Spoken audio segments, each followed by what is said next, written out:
I think, oh yeah, we're live now. We're live now.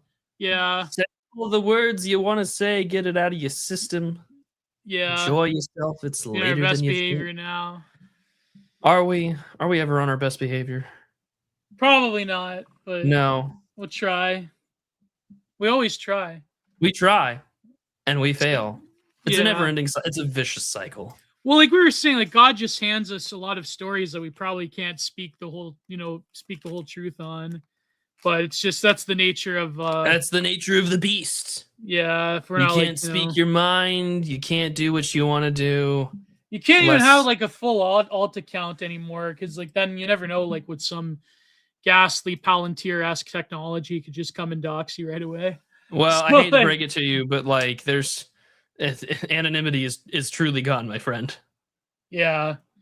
That's what someone said that today about when you're growing up in the 80s and 90s. It was like the ability to not be around all the time to people freely was a huge benefit, even though it led to a form of isolation. I feel like the closest thing that you can really do I mean, everyone kind of knows who you are, but I mean, like, I feel like the closest thing to that nowadays is if like you deliberately decide to leave your phone at home. Yeah. But then you're kind of like noited out because can be consequences to that. Well, so it's like, don't do it. You know, you might miss a call, or the number one way to get a hold of you at all times has disappeared. I don't know. I'm fine with it. There are days where I don't have my phone with me. Yeah.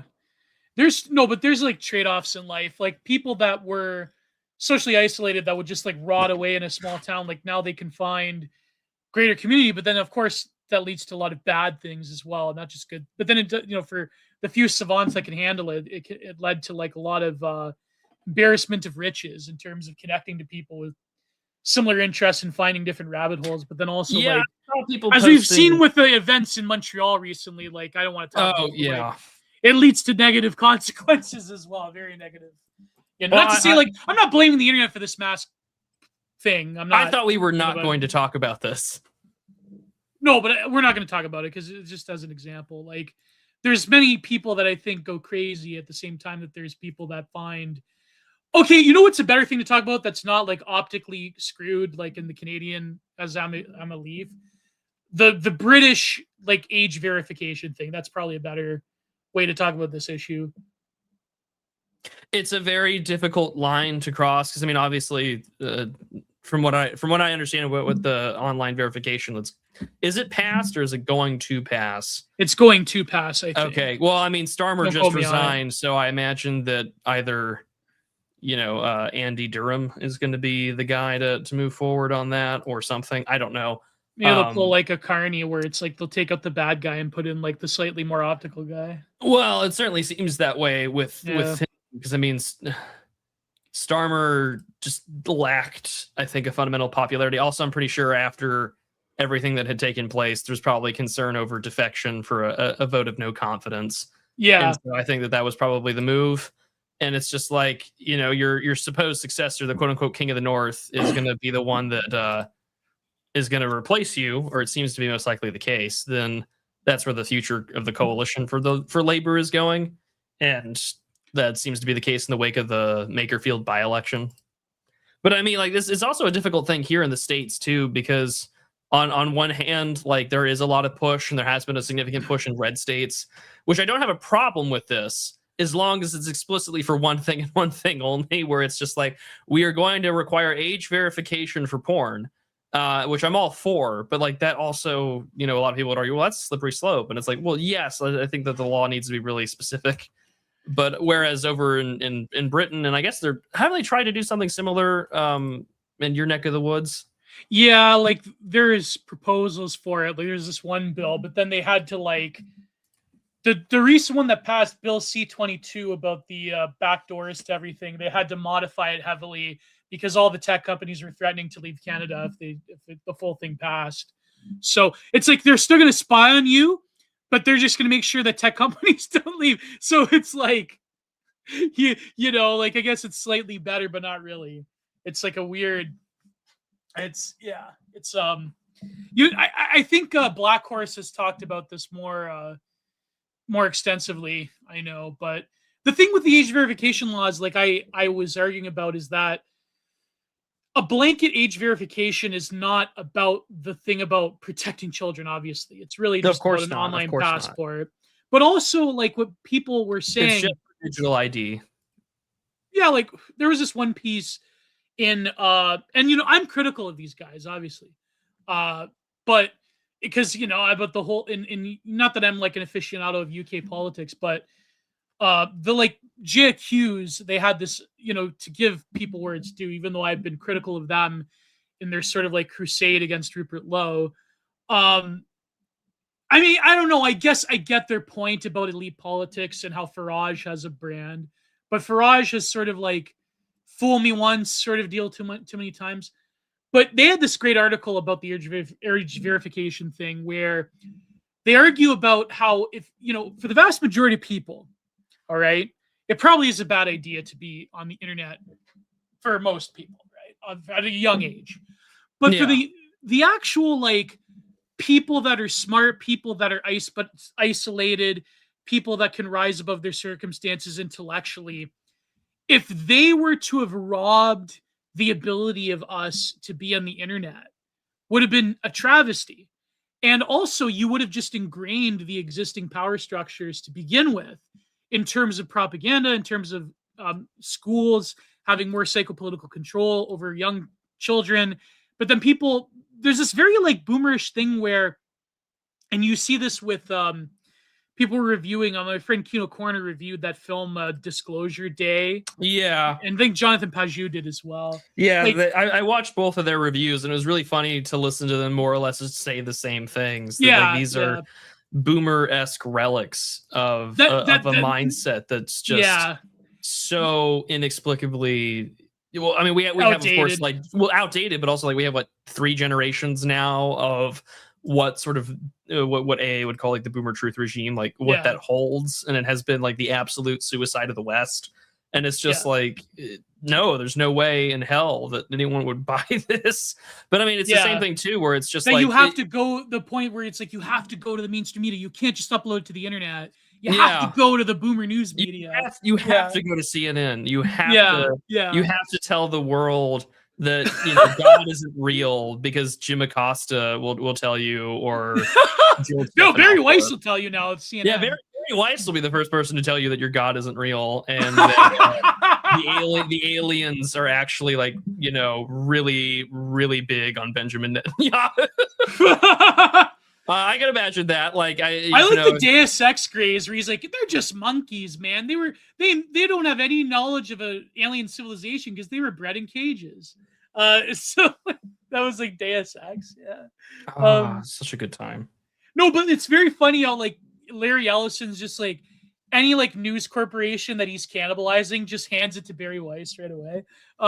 It's very, I find it so funny because like there's been, of course, the rebellion against her by a lot of like mainstream press people. She has to be in a bunker at CBS. Is it CBS or NBC? It's NBC. Yeah, like she's got to be in like her security bunker because the other journalists might tell her that she's doing a bad job. And like did you know about this? Do you remember all the memes about like Trump going into the bunker whenever like they would riot? I just Miss Weiss, you needed to get into the. I can't even say. I can't even say what I want to say. That's like the boomer liberal, like the downfall film, but it's very. That's like the boomer truth. Actually, that would be very good because that used to be like the oldest like form of memes, where it would just be the like Adolf reacting. Yeah. It's the 2008 downfall scene, but it's like someone leaves like your favorite, sports team or whatever. Well, obviously it gets stupid to equate everything to World War II, like the thing in Gaza, they'll equate it to World War II. But like the meme potential of Barry Weiss being in a bunker is kind of funny. I don't know why they're just like handing, but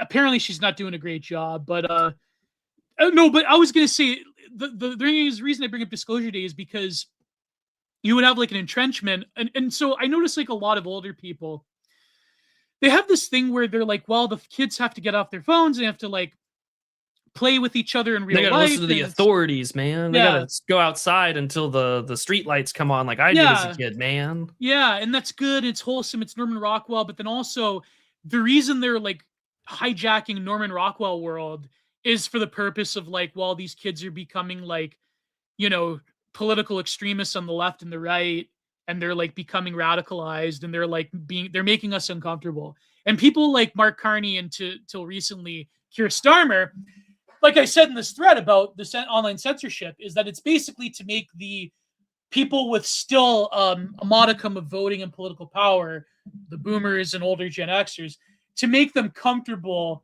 before, you know, they meet the beyond. And it's all about just like this comfort of like, well, we're uncomfortable with younger kids finding like strange out there political ideas on the internet. And so therefore we have to have this digital ID. And I know, like, okay, dealing with like younger teenagers on the internet, it's terribly annoying, I know. But if even like a few of them are awakened to their intellectual potential at a young age, I mean, obviously they need guidance later on, because I've dealt with a lot of like very bright but very crazy younger people on the internet that probably do need guidance from older people. But at the same time, like, I applaud their intellectual curiosity and their precociousness. I mean, obviously you have to outgrow precociousness eventually, but Sure. But I think like to stymie them with some digital ID in the name of protecting them is so. I know it sounds like a libertarian argument, but sometimes it feels like a reaction to what everyone saw during COVID. Like this just feels like this is such a late term, after the fact kind of deal, because everyone. Well, these governments are unpopular. That's they're unpopular, but also like in America at least, like everyone was going to school virtually. And so for the first time, because everyone's in the house and you're locked down, this is the first time where I think a lot of people are like, this is what they're teaching my kids. Like, are you insane?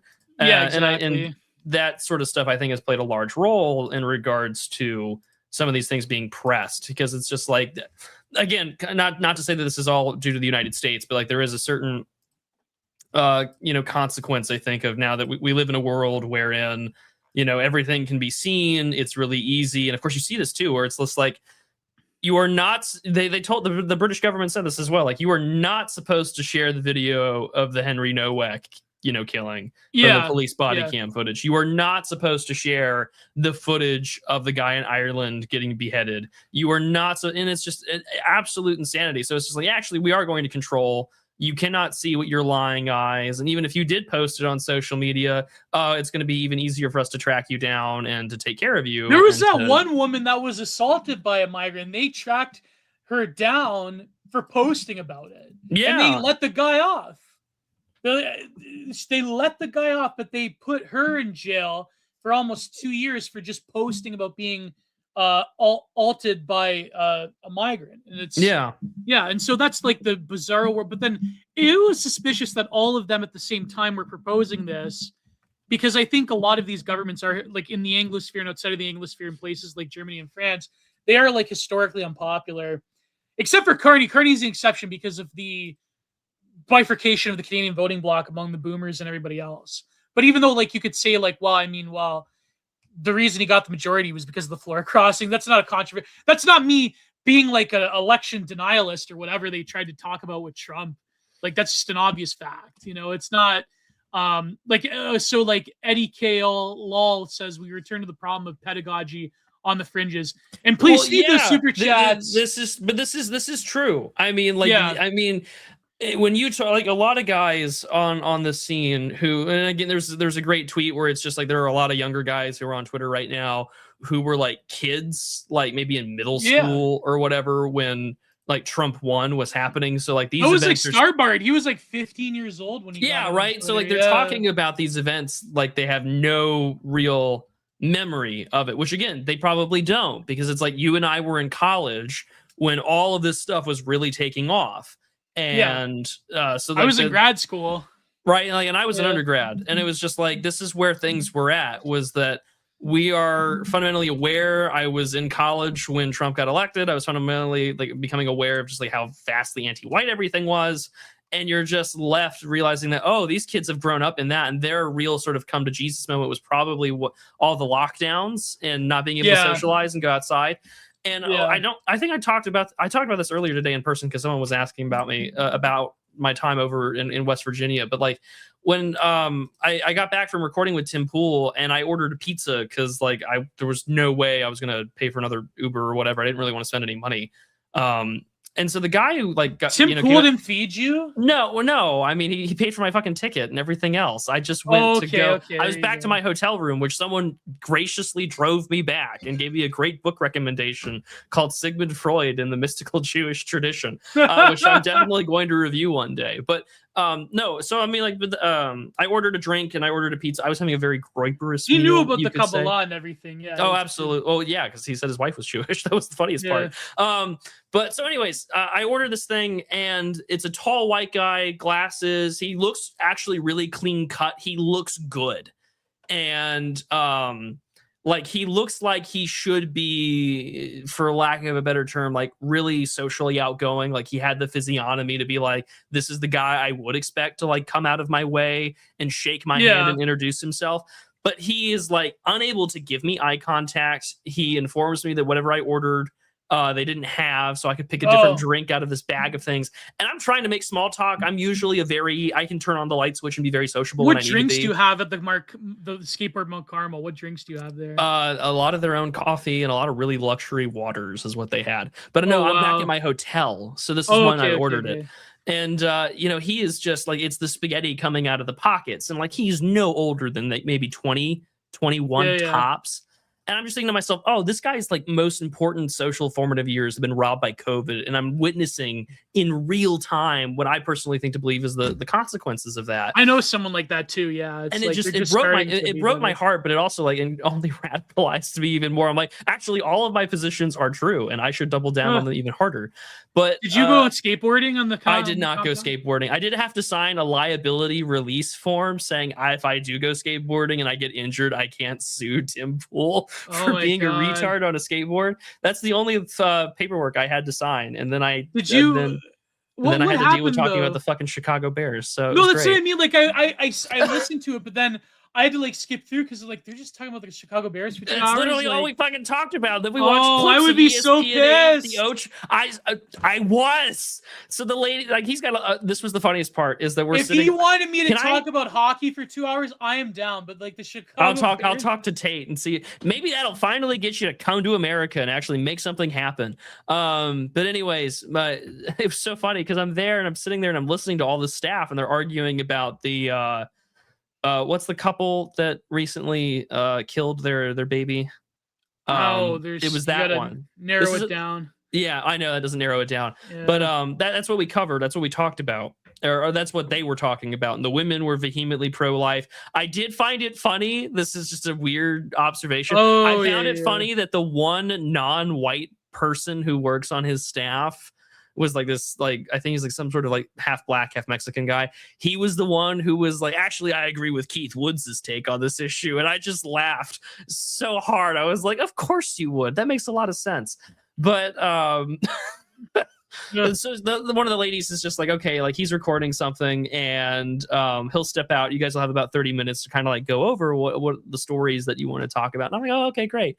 And then like Tim and the rest of the crew gets in there, Phil, Ian, and the rest of them. And then Tim walks out. He finished recording and he says, the Chicago Bears are leaving Chicago. This is the only thing I want to talk about. I am so pissed. And I just quietly, I'm going, fuck me. I got to talk about sports for 2 hours. Which I'm like, this is not why I was hoping to come on here. But I thought it went well. I appreciate their editor for hiding all of my Office-esque reactions to the dumb things I heard out of other people's mouths. Which was just I would go on again because it immediately led to some other wonderful connections being made. So I'm really not going to complain. But it was a unique experience. I would love to do it again. It was a lot of fun, just in part because I've never been to West Virginia. Speaking of which, I hate Joe Biden with a fiery passion because why is the most beautiful part of the Gap, you know, in West Virginia and the Appalachian Trail? Why are there so many people from Ghana there? All of my Uber drivers were Ghanaian. I was like, what the hell? And then to make it worse, So on my Saturday afternoon or Saturday morning when I'm being driven back to the airport, so I have about a 45-minute drive back to the airport. I get picked up by a Ghanaian woman. Her name is Martha. You're never gonna find her. I'm gonna say her name. What are you gonna do? No one's gonna believe you anyway. And so she's from Ghana. She's listening to like some sort of Ghanaian playlist because I can see on the smart display on her SUV. And she's like, "This is my daughter." And I'm like, "Okay, hi, how you doing?" She's like, "Oh, hello." And as we're talking, like I'm suddenly you're getting the real time sort of like I turn into an Anglo anthropologist and I'm like, oh, she must not have her phone on because she's navigating, which means she can't be on a group call 24/7 because they always need some sort of outside stimulation because they can't be alone.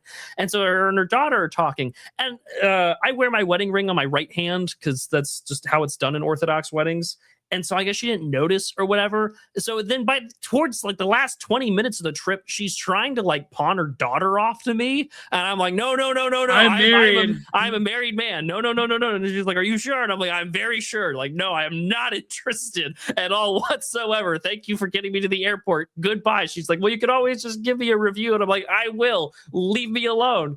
And that was the experience. But I say all this to go back to what we're talking about with the digital surveillance and the ID stuff is that, you know, I can't begin to imagine because there are a lot of forums that are out there. And I like for us, you know, there's probably like the Sallow forum and, you know, all the chans and things like that. But like there are other great places like the Tunis Bay Club comes to mind where there are a lot of people who are way younger than me who are also way smarter and further along in their sort of political journey or their reading that took me like 10, 15 years to get to where I'm at. And I still feel like I'm very behind and having a pretty well-rounded worldview on things.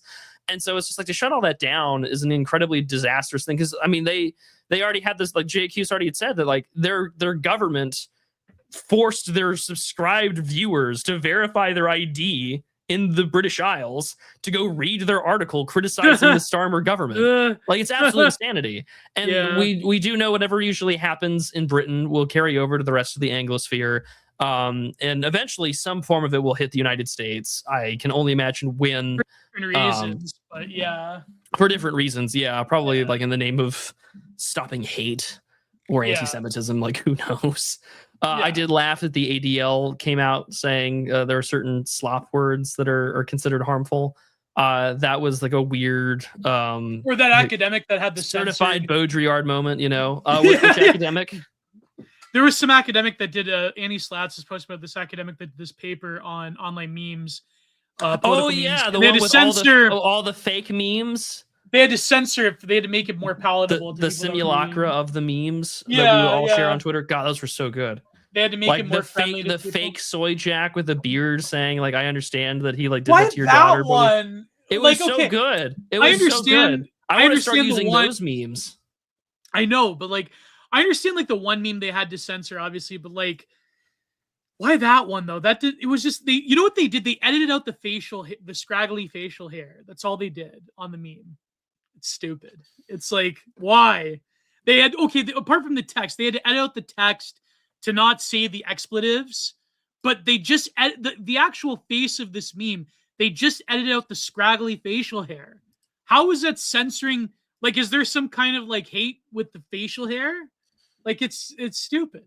But anyways, well, it's a lot like with the FBI and other law enforcement agencies in the United States, where if you're on a counterterrorism or like a counter hate, you know, whatever, they have to, you know, pull you off every 6 months to also do, you know, de-radicalization training. Because they're like, well, there's a good chance you're going to buy into this because, you know, there's a good chance that you might. There's a good chance that you're gonna believe all this. So it's a good chance that if you're like a woman that's ahead of the SPLC, that you're gonna have a not Austrian painter chud boyfriend, and you're gonna give him money and.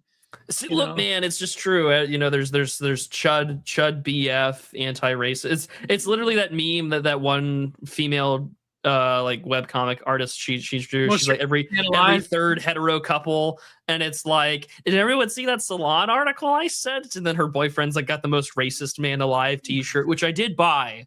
I have yet to find a good excuse to wear that out in public. That was but so I do wear funny, it around the house. We're not like joking, by the way. This actually happened. This is true. This is true. The SPLC had an Austrian painter like active club boyfriend, and then I gave him money. Like You love to see it. Man. You know what? One thing I'll say about the news is that I probably shouldn't mention this, but like about what happened in North Ireland, or what happened with the low, the sort of like weird preening and like Reddit. Well, I actually do have a source for that. Nature of picking apart the report on the ooming gangs of a certain variety. I noticed that similar people that were doing the Mr. Jeffrey minning were also doing the gangs minning. I thought that was very interesting. Very interesting. But anyways, let's not probably. I know you've talked. Did you talk about that with Oren, or I think Oren and I did not have a chance to talk about that. We the last time was right before last weekend, because we pre-recorded on the I think it was the sentencing with Carmelo Julio? Anthony. Yeah. I think it was the last thing we covered. I know I share Dave Green's position on sort of the report, wherein it's just, I think that this data is important, but also this is not something that you can put a rush job on, because instead obviously, you will get women who, like that one lady, who charges grooming gang survivors like X amount of money to join her little organization or to get counseling or whatever, which I think is just atrocious. I don't care if it's discounted. On principle, I stand against that. Ideally, it would be funded by the government, but obviously, you're right. Ideally, it would be subsidized by the British state as a form of reparations for allowing these disgusting hordes of barbarians in. You're absolutely right, Gio. But alas, here we are. And so I'm frustrated because you're right. Like, there's a lot of data that's extrapolated, and I've read a good chunk of the report, and a lot of it is just harrowing, gut-wrenching stuff. And it does not help. And it also makes Starmer look incredibly evil, considering his previous political posts. And also, he let off Jimmy Savile when he was a persecutor, by the way, Starmer. Yeah, look at that. Funny how that works. So overall, no, that's what I mean. Like, I am a maximalist when it comes to that and all. Like, okay, I understand. Like, I was debating with Dimes a little bit about like, if it, like, there was a debate, like, is it more of an ethnic thing or more of a religious thing? Like, obviously, like, I think that there are like differences, obviously, between Shia and Sunni, and like between like, you know, different Muslim. Like, I understand, but then I understand like the thing about like, don't have this debate right now. Like, that's not, you know what I mean? Like, there all are bigger fish to fry at present. Yeah. But I understand like the nuance of it, because like, well, we could talk a little about the Iran thing, right? But I understand, like, right now, though, that's not a debate that needs to be had. But then you have people, I hate to say it, even on the political right, that were doing the same amount of minimizing, where it's like doing the meme about, like, you know, the meme number, right? I'm not going to say it for YouTube. But like, sure. Doing the meme number and like Michael Tracy in particular, just terribly disgusting piece. Well, I'm not going to say it, but like doing the same tactic. Whereas me, I'm in a position that both these things, and then of course there are people that are like third positionists who want to downplay the Muslim thing. I understand, right? But to me, it's equally of a same atrocious nature on different sides of the, well, not, I wouldn't say different sides of the pond, because the Mr. Jeffrey network was truly international, right? But for argument's sake, like in America, right? A lot of the girls were from Eastern Europe and so on and so forth. But my point being is that, to me, I am a maximalist when it comes to both these things. You don't have to say that, you know, one, like, you can have like the nitty gritty that you can debate about, like, okay, obviously Mr. Jeffrey had more political power. That's obvious, right? But in terms of the magnanimity, the nature, the scholar, what was that word we used for the Nick Land essay? The impact into the earth, the not sclerotic, but the scholar, like like in terms of the scholar impact. Or do you mean scalar? Scalar, yeah. In terms of the scalar impact of the abuse of authority and power, the consent of by these various governments, and the not just. I mean, there's even arguments to be made that it's not just the British government turned a blind eye, but then certain officials were actually may have been involved in facilitating, allegedly for legal purposes, right? but there's some evidence to suggest that.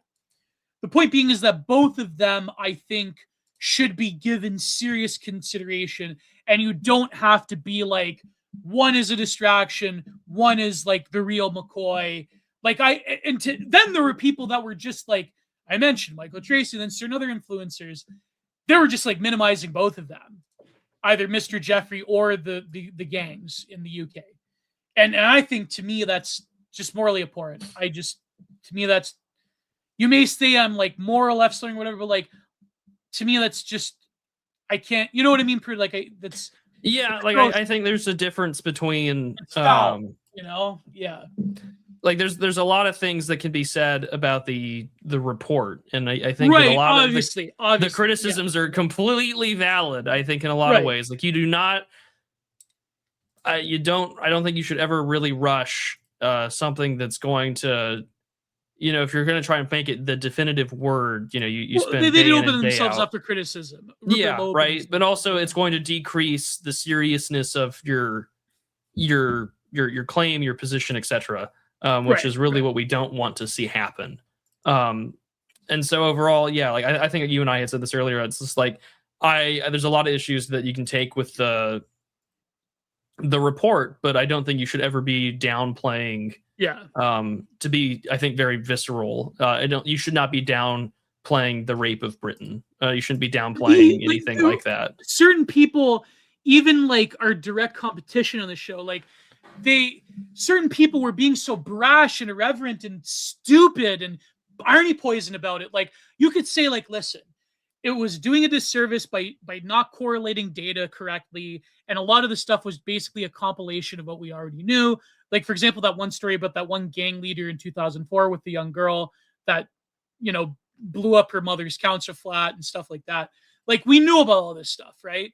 And so it's a collection of different accounts that were, you know, proven.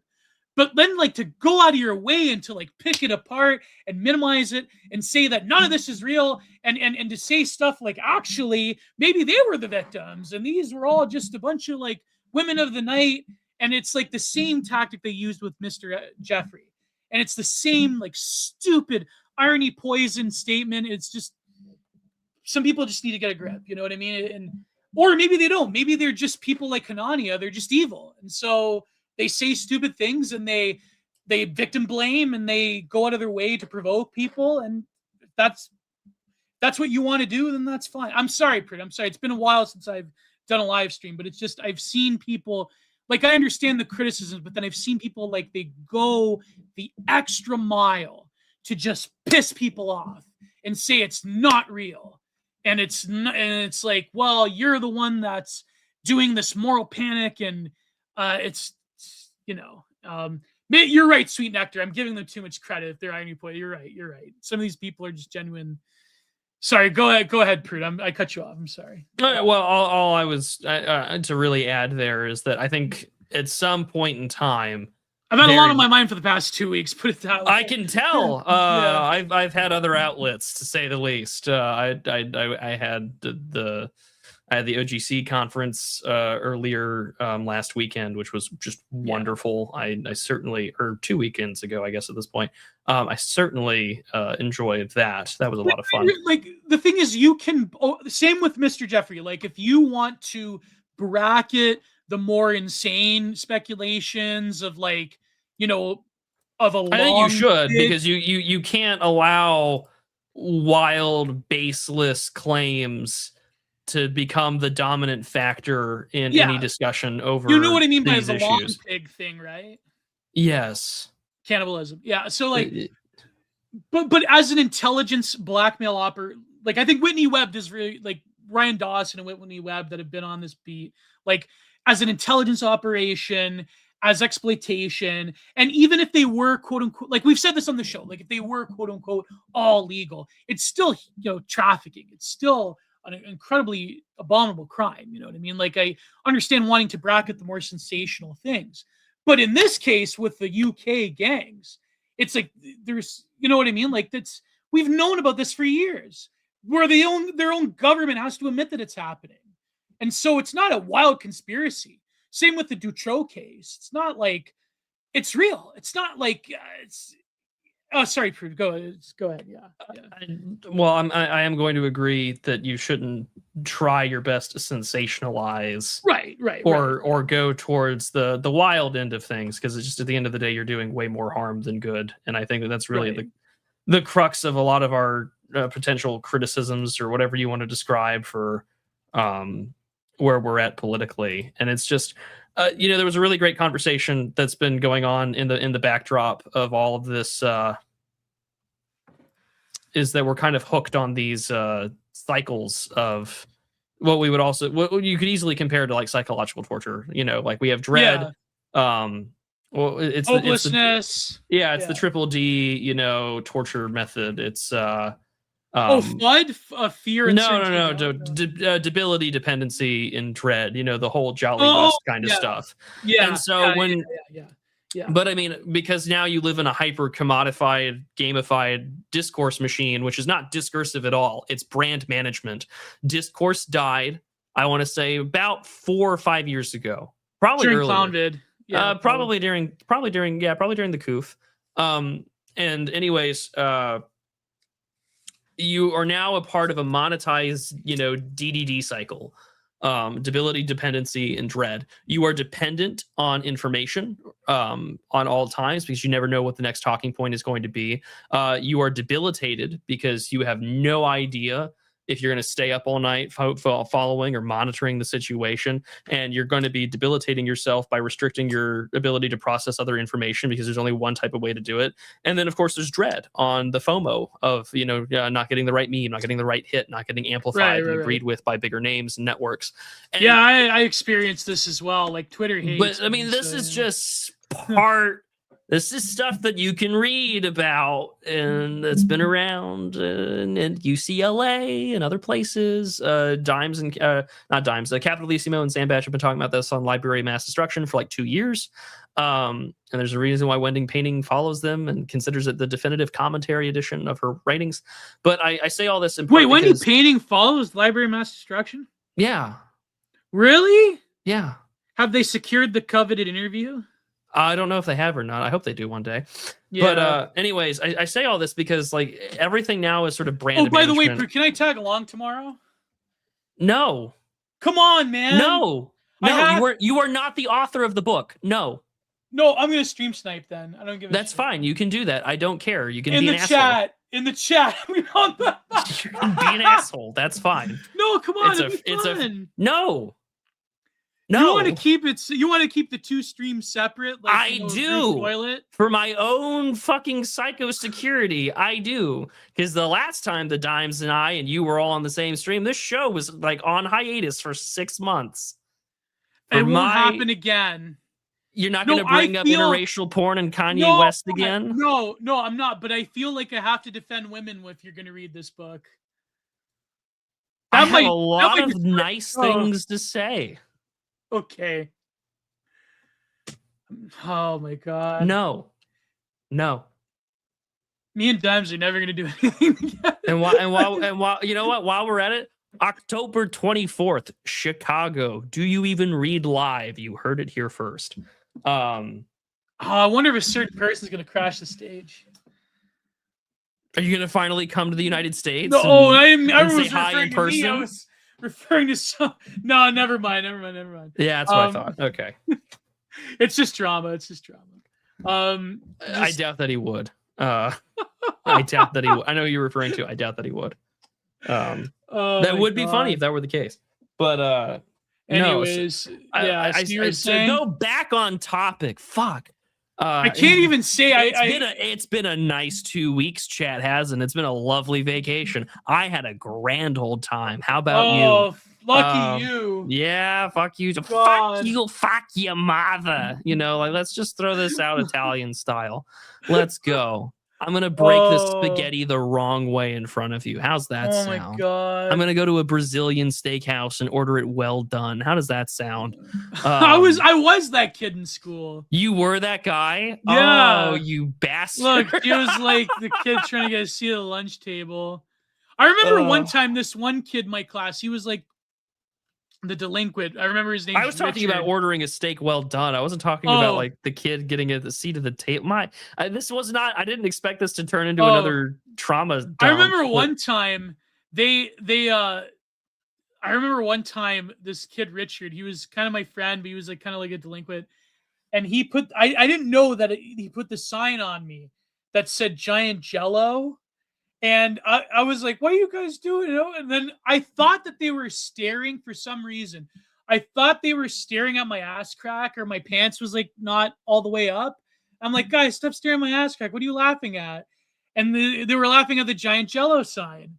And I kept doing it. And they kept like, the more I would say it, the more like I'm talking about, like, you know, when you're almost going to pass out with laughter, they were like, like they were like literally, the teacher had to intervene and like say like, Gio, they put a sign on you. And like, they were like about to like have a cardiac arrest. They were laughing so hard that I was getting so angry at that. And I didn't even know. Okay, I'm done. That's another Gio lore right there. So you kept the name? Well, okay, so it's your Twitter ad. It was my email. Kept the name? Yeah, it's my email, but like they knew it was my email, and it was also like my MSN Messenger name, and so that's why you put Giant Jello. And so like I was like Giant Geo, and then the Richard, he put the sign on my back said Giant Jello, and that's what they were. They was like they were like, oh man, the whole lunchroom was just like dying of laughter because I'm like, guys, stop looking at my ass crack. And then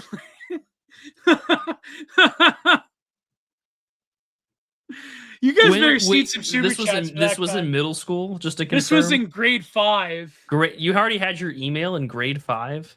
No, I think it was like grade 6 or 7. It was grade 6. Okay. Yeah. I'm just trying to get to know you better, man. I'm just trying to make sense. He's getting his ass crack stared at. This just feels like a smiling Friends moment. It's like you let people look at your ass, you know? No, I thought my pants was down or something. They were laughing at me, and I thought like, and I think because I kept saying like, guys, stop staring at my ass crack. I kept like trying to like comically pull up my pants. It was like a Laurel and Hardy bit. It was like, I see. It was yeah. And then the teacher came in like, Gio, no, they're not looking at you. They're just you have. Because fat guys, you know how fat guys have this thing about the shirt, like you gotta put your shirt down. That's true, by the way. That's true. You put your shirt down all the time, and so like if your shirt's up, you're like worried, right? And so the teacher had to like come over, like, no, Gio, they're not like staring at you. It's like you have this sign on your back, Giant Jello. And I'm like, okay, like I was getting pissed, man. I remember one time. This was in high school. I feel like you used to go to anger management class. Well, it's not too far off the truth, actually, when I was a little kid.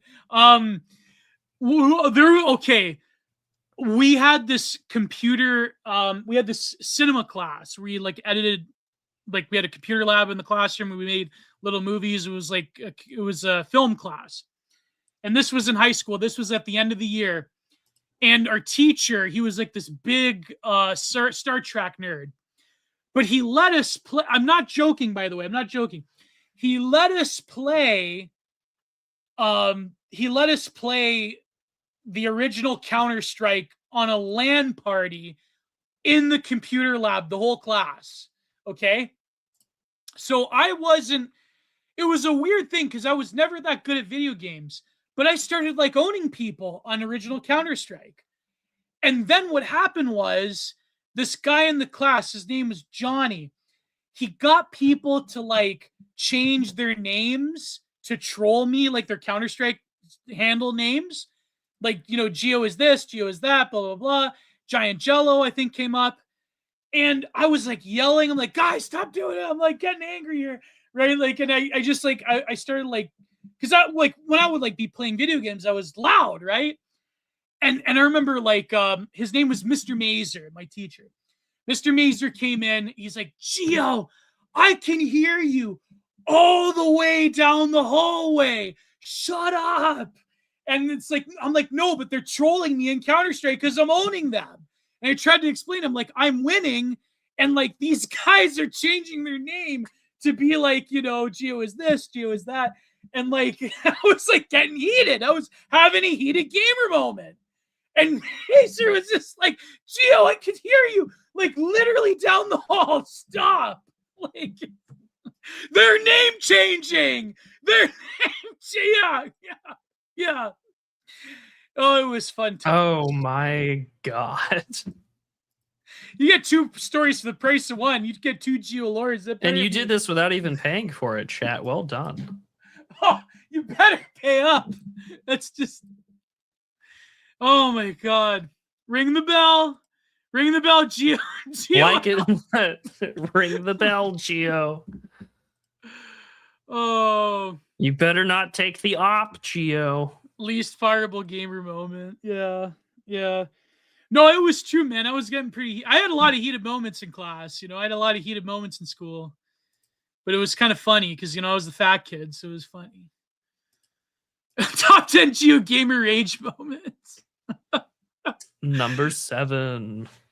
Number 7. You don't want to get heated on CSGO. Oh my gosh. That feels like such a relic. Oh, man. Wasn't he in a Smiling Friends episode? He's referenced. Number 3. Yeah. Yeah, he's almost like explicitly referenced somewhere. Oh, I got it. Yeah, I think I used to watch that. Show. Oh my God. You feel good? You got all that energy out? You feel I good? feel better, yeah. You feel better? Well, we were talking about a depressing topic. It's just, And then it turned into a game of my PR is better than your PR. Oh my God. Oh, you know who you were with? Do you realize who you were with on the Tim Pool show? Phil Labonte? Yeah. Yeah. What was that like? I saw All That Remains once. It was kind of funny because just like I know who he is. I'm familiar with All That Remains. Like it felt I was like, oh, this is a weird change in career, right? But like I'm trying really hard because Phil and Tim spent the first 20 to 30 minutes trying to tie the loss of the Chicago Bears to the Great Replacement. And I'm trying really hard not to lose my shit because I'm like, I love your energy. And I'm watching this guy, I'm watching Phil explain the Great Replacement in the way that he best knows how to.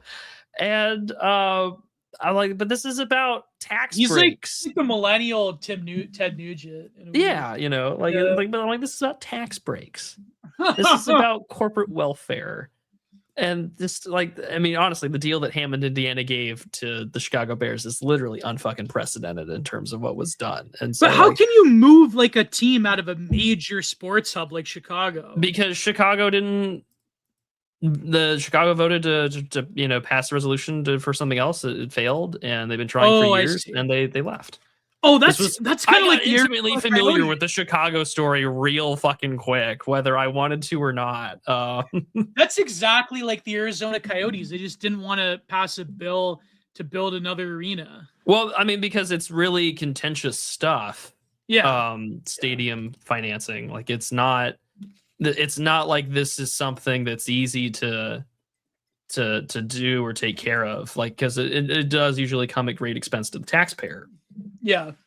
And I think and depending on how good your team is, or if it's going to be like a Super Bowl quality thing, like it's right. It's a contentious political issue. So what are you going to do about it, right? Like that's just sort of the way that it goes.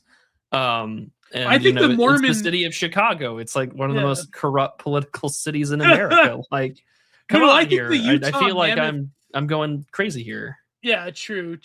No, I feel the Utah Mammoth movie was good because no, not that I think it's good. Like I did, the Arizona Coyotes, like they probably should go back, but like it was good because think of it this way: like Mormons, they have a lot of disposable income, and like they could pay for their kids to go to hockey, and they seem to like hockey now. So I think it was like in the eyes of the NHL, even though it's like Arizona did have a huge history, I think I think the Mormons are taking to hockey. I think it's a good. They're all like upper middle class. Like their kids could go to like hockey. But genetically school. militant white people are taking hockey. No Yeah. way. Yeah, exactly. And they have the income to put their kids into peewee hockey and like buy all the equipment. And it's a good move. And like I know their arena, like there's one section they got the cheap seats where you can't see like one goal end, but like apparently they're liking it. Like they did make the playoffs. I think they got eliminated in the first round. But for a new team, that's I mean Arizona never had very much success anyways, and it didn't seem like. I mean, it's the same. It's kind of weird having hockey in the desert, but when the Coyotes, they like El went all Paso out. has a regional hockey team. Oh, that's right. That's right. Yeah. They're going to make a team in Houston probably next. They're moving a team there, or they're going to make one. Yeah, an expansion. What could they call them? I have no idea. The Houston Crips? Houston. The H-Town drive-bys? I have no idea. The H-Town drive-by. Your guess is as good as mine. Do you know? Brother. Okay, do you know those memes? The point of view, you go to this province, you go to this state. Yeah. Those are great. Like the Pennsylvania ones. It's like this road fucking sucks. Like I've never had the pleasure to really spend time in Pennsylvania. I really hope to correct that one day. Or Ohio. You've not really been to Ohio. No, I want to, because I feel like it's memeified to be a bad, shitty place. Depends where you are, and I just feel like that's not true. Well, like if you're going to like Akron, yeah, but like not, Well, there's there's like the U.S. Air Force. There's an aviation museum there. I really want to go to, but it's just like this just feels like a world where we have a lot of moots that live in Ohio. Yeah, I know we do. And I Closington lives in Ohio. Yeah. He does not, but I'm not going to dox him. No. Or I forget. Well, I know Constantine from Warport lives in Ohio. Okay, yeah. I was like, but I have some mutuals who are in the Ohio area, but like I just don't. It's just kind of weird because it's just like, oh right, like this is a thing, and I I want to go, but also like at the end of the day, for our vis-a-vis this discussion, it's just like, oh, there are a lot of cool things that we should do, or we should take I always wanted to go to Texas. Like I always wanted to go. Buddy, I'm willing to give you a great rate and to make something happen. Because my aunt and her boyfriend, they have this thing where like it's like a cheap vacation because you're delivering an RV to somebody. You know this thing? No, I don't. Actually. It's like you go on an RV trip, but you deliver the RV to somebody who's buying it, like some old boomer, right? That has money. And like they go to like Texas and Arizona, and they go all the way up and down California, and it's good. So they've been all over Texas. It sounds like a great time. Oh yeah. Yeah, she really loved this one.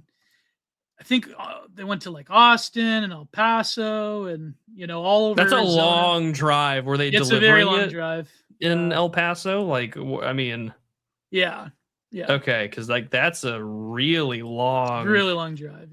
Yeah, like that's like at least 9 hours, if not more. Well, they drove all the way from all the way down the coast from California, like all the major cities. Okay, like I'm trying to. Okay, Bakersfield to like Santa Barbara to like So it's like you're on an RV trip, but by delivering it for this company, this RV, it's like you're paying for your own trip, sort of deal.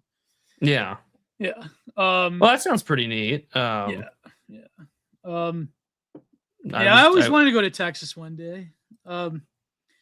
But anyways, how have you been this past 2 weeks? I've been good. I've enjoyed myself. I did not expect us to have what's the word I'm looking for? I did not have short film reviews on my, or a 30-minute. When did this movie even come out, Gio? 2002. Okay, yeah, this was not on my list of things that we were going to cover. But I'm sorry about that because I shared it in the chat and I'm like, oh, I thought we were. You're fine. You're fine. I just I'm laughing because it's just like this was not on my list of cover. No, I watched it today. You're fine. I just didn't know where this was from. You know what we should review? What should we review? It's on. I believe it or not, it's actually on YouTube, but it's It's also. You know, people are talking It's about on Uwe Tubi Boll? as well, isn't it? It's on Tubi as well. Yeah. You know, people are talking about Uwe Boll recently. Yeah, Okay, so because of the Citizen Vigilante. yeah, like the Chud Out film. Okay, for the first time, it was based off the video game series. I watched Postal, and it's on YouTube. It's like it's the perfect time capsule of like mid 2000s America gone insane. You ever watch? You know the Postal games, right? I've played them. Yes, I have not seen the film. Oh my god, the film is like such incredibly delicious chudkino. It's like it's. So are the Death Wish films, which is what Citizen Vigilante reminded me of. It's like, oh, cool, we have Paul Kersey at home. But the film is kind of like GTA in a weird way, but it's got like the social commentary of like what was happening at that time in America. Like it's just, I was stunned. I was like, Uwe Boll is a master. Okay, like I loved House of the Dead. You know that one film. What was it called? There was Blood Rain, and there was the other one with Christian Slater that was not that great. But like, I was blown away. I was like blown away. It was incredible. The Postal film. Yeah. I have not. I guess I'm gonna have to go watch it one of these days. Oh yeah, it's incredible. Didn't he also do a Alone in the Dark? A Far Cry film? Yes, he did Far Cry. Yeah. Okay. Yeah. I'm not going crazy. I was like, I know he did something with Far Cry. Oh my god, Uwe Boll. That would be great if we got to interview him. Well, he's on Twitter though. He's on Twitter. I feel like it's possible. I mean, anything's possible, and I don't see why you. He's pretty independent. Like he really doesn't care. Like he even just he doesn't. He really just seemed to have an FU attitude about things. Like he just like outright stated like Citizen Vigilante is like just a chudkino like revenge fantasy. So against the migrants. Based. It's not like Granite Mountain said it wasn't that great of a film, but it's like you can admire a guy for just doing things. But I mean, think of it this way: like how many like, okay, I like my impulse is to viciously criticize it, right? No, as a snob, as an artiste, right? But at the same time, I'm thinking like, okay, I can viciously criticize it because it's probably a bad film. But at the same time, how much like boomer liberal like daytime television slop is there? Like SVU, like you got the incel and the gamer. Yeah, this was what's his name's point, where it's just like there really is no excuse to really give too much of a shit, where it's just like so much of this is so much media is out there deliberately designed to psyop you on to the left. Like I remember I don't usually consult. There was a leftist falling down. Do you remember that film? There was, yeah. Wasn't it with Nobody, right? Yeah. There was also like the Bobcat Goldthwait dark comedy circa 2011 called God Bless America. Yeah, that's what it was. It's basically like a Jon Stewart version, like irony leftist version. I did find it funny because like I did enjoy the fact that like in that film they like they have you seen God Bless America? I've seen bits. Yeah, I've seen a lot of it. Okay, I do. It's a terrible film in retrospect. It's awful. But I do really, really enjoy the fact that at the end of the film, they just like publicly, just like Joker style, execute the like retarded guy on American Idol. He's like, I only said that because I wasn't going to be on TV anymore. And they just blow his brains out on television. It's just. That's the one redeeming part of the film. That's it. No, but the message was essentially Jon Stewart. Like, can't we all just like get? But this is like Jon Stewart 2011. Like, do you remember? But the logical conclusion of Jon Stewart, or even the idiot who was talking about empathy earlier this week, some actor, It's just like there is no empathy. Oh, It's John just C. Riley. Yeah, John C. Riley talking about empathy. He's like, there is no empathy because your empathy is enforced at the barrel of a gun. Or it's just like, everyone should have my worldview. You don't empathize with the right. You want me dead. Like, there is no empathy. Like, we should all just be good people. And it's like, and by good people, I just mean like, we should all have our lattes over the burning corpses of magatards. And it's like, okay, well then, there is no empathy, John C. Riley. I guess I'm going to buy more 38 special. Like, well, I guess. Well, you know what's funny, Cap? Well, Cap would remember this because he's even more of an old head than we are. But like, do you remember the John Stewart? What was it called? The Rally for Sanity or something like that? Yes. Yeah, like that was the discourse. The Return to Sanity tour, if memory serves. Return with the V to Sanity. Like that was like before Trump even. Is anyone else appreciating left wingers trying to do the like Richard Spencer NATO wave, like Nietzschean globalist kind of? They're like, patriotism is not a right wing value, and it's just like, I'm gonna do the Sonnenrad edits, but it's with the NATO flag, or it's with Zelensky instead of. I can just imagine someone trying to do a dark woke little dark age edit, but it's with like Gavin Newsom and Pete Buttigieg and Barack Obama, and it's just Vladimir like, Zelensky, and it's all like, but it's Return with a V, and Return to Sanity with a V. Return to Sanity with a V, except it's followed by like a Sonnenrad and a NATO flag. That's why that's like no, but that's what's gonna happen. Like that's the Graham Plantner like type of like they're gonna allow. But this is why like, but no one cares. That's the best part. Was like, because the left knows damn well that it's just like, listen, guys, he's a bit of a chud, but it's vote blue no matter who, or your gimmies are gone. Here's the thing though, like I lurk some of these. Also, you mentioned Law and Order earlier. I was just doing a little bit of research on this because I remember Googling this like I want to say like 6 months or maybe a year ago.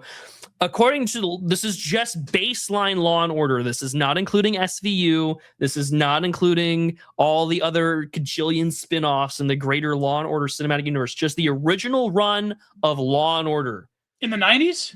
Just from the early 90s to whenever it went out. The show represents white victims by about 75%. Yeah. Well, America was where demographic. Well, no, but still New York City. Like, come on. Like it's blacks in Law and Order, in the original run of Law and Order. They appear at roughly 1/3 their real world arrest and suspect percentages. Oh, that's fucking nice, isn't it? And according to violent felony arrests in the city of New York, there is a 5 to 8 times overrepresentation of white criminals in Law and Order. So if anyone's telling me about right-wing art or chud slop or whatever, fuck you. I'm sorry. Law and Order has been telling you that the only people who commit crimes in the most diverse city in America is white people. Let Uwe Boll cook. I'm done. I don't want to hear your criticisms about right-wing art ever again. Law and Order tells me that white people are the only criminals in New York, and that blacks are always a victim of diabetes or being framed or systemic. No, fuck you. I'm done. Let's not even get started with Law and Order SVU and the overrepresentation of white people there. I'm done. Oh, you know what's so funny? Who's committing the incestuous crimes? Oh, I don't know. That clip was going around. For Pakistan. Yeah. Or the mother was like lying about her son, like. Or all the early 2000s episodes about honor killings right as we were invading Afghanistan. Gee, I wonder why. I got questions. What's funny? You know what's funny? I got questions. The Gamergate episode, they had Toby Turner as like the game presenter in the convention. Oh yeah, didn't he just put out a song? Turner would be the chud T-wordist if they. Didn't he just put out a song?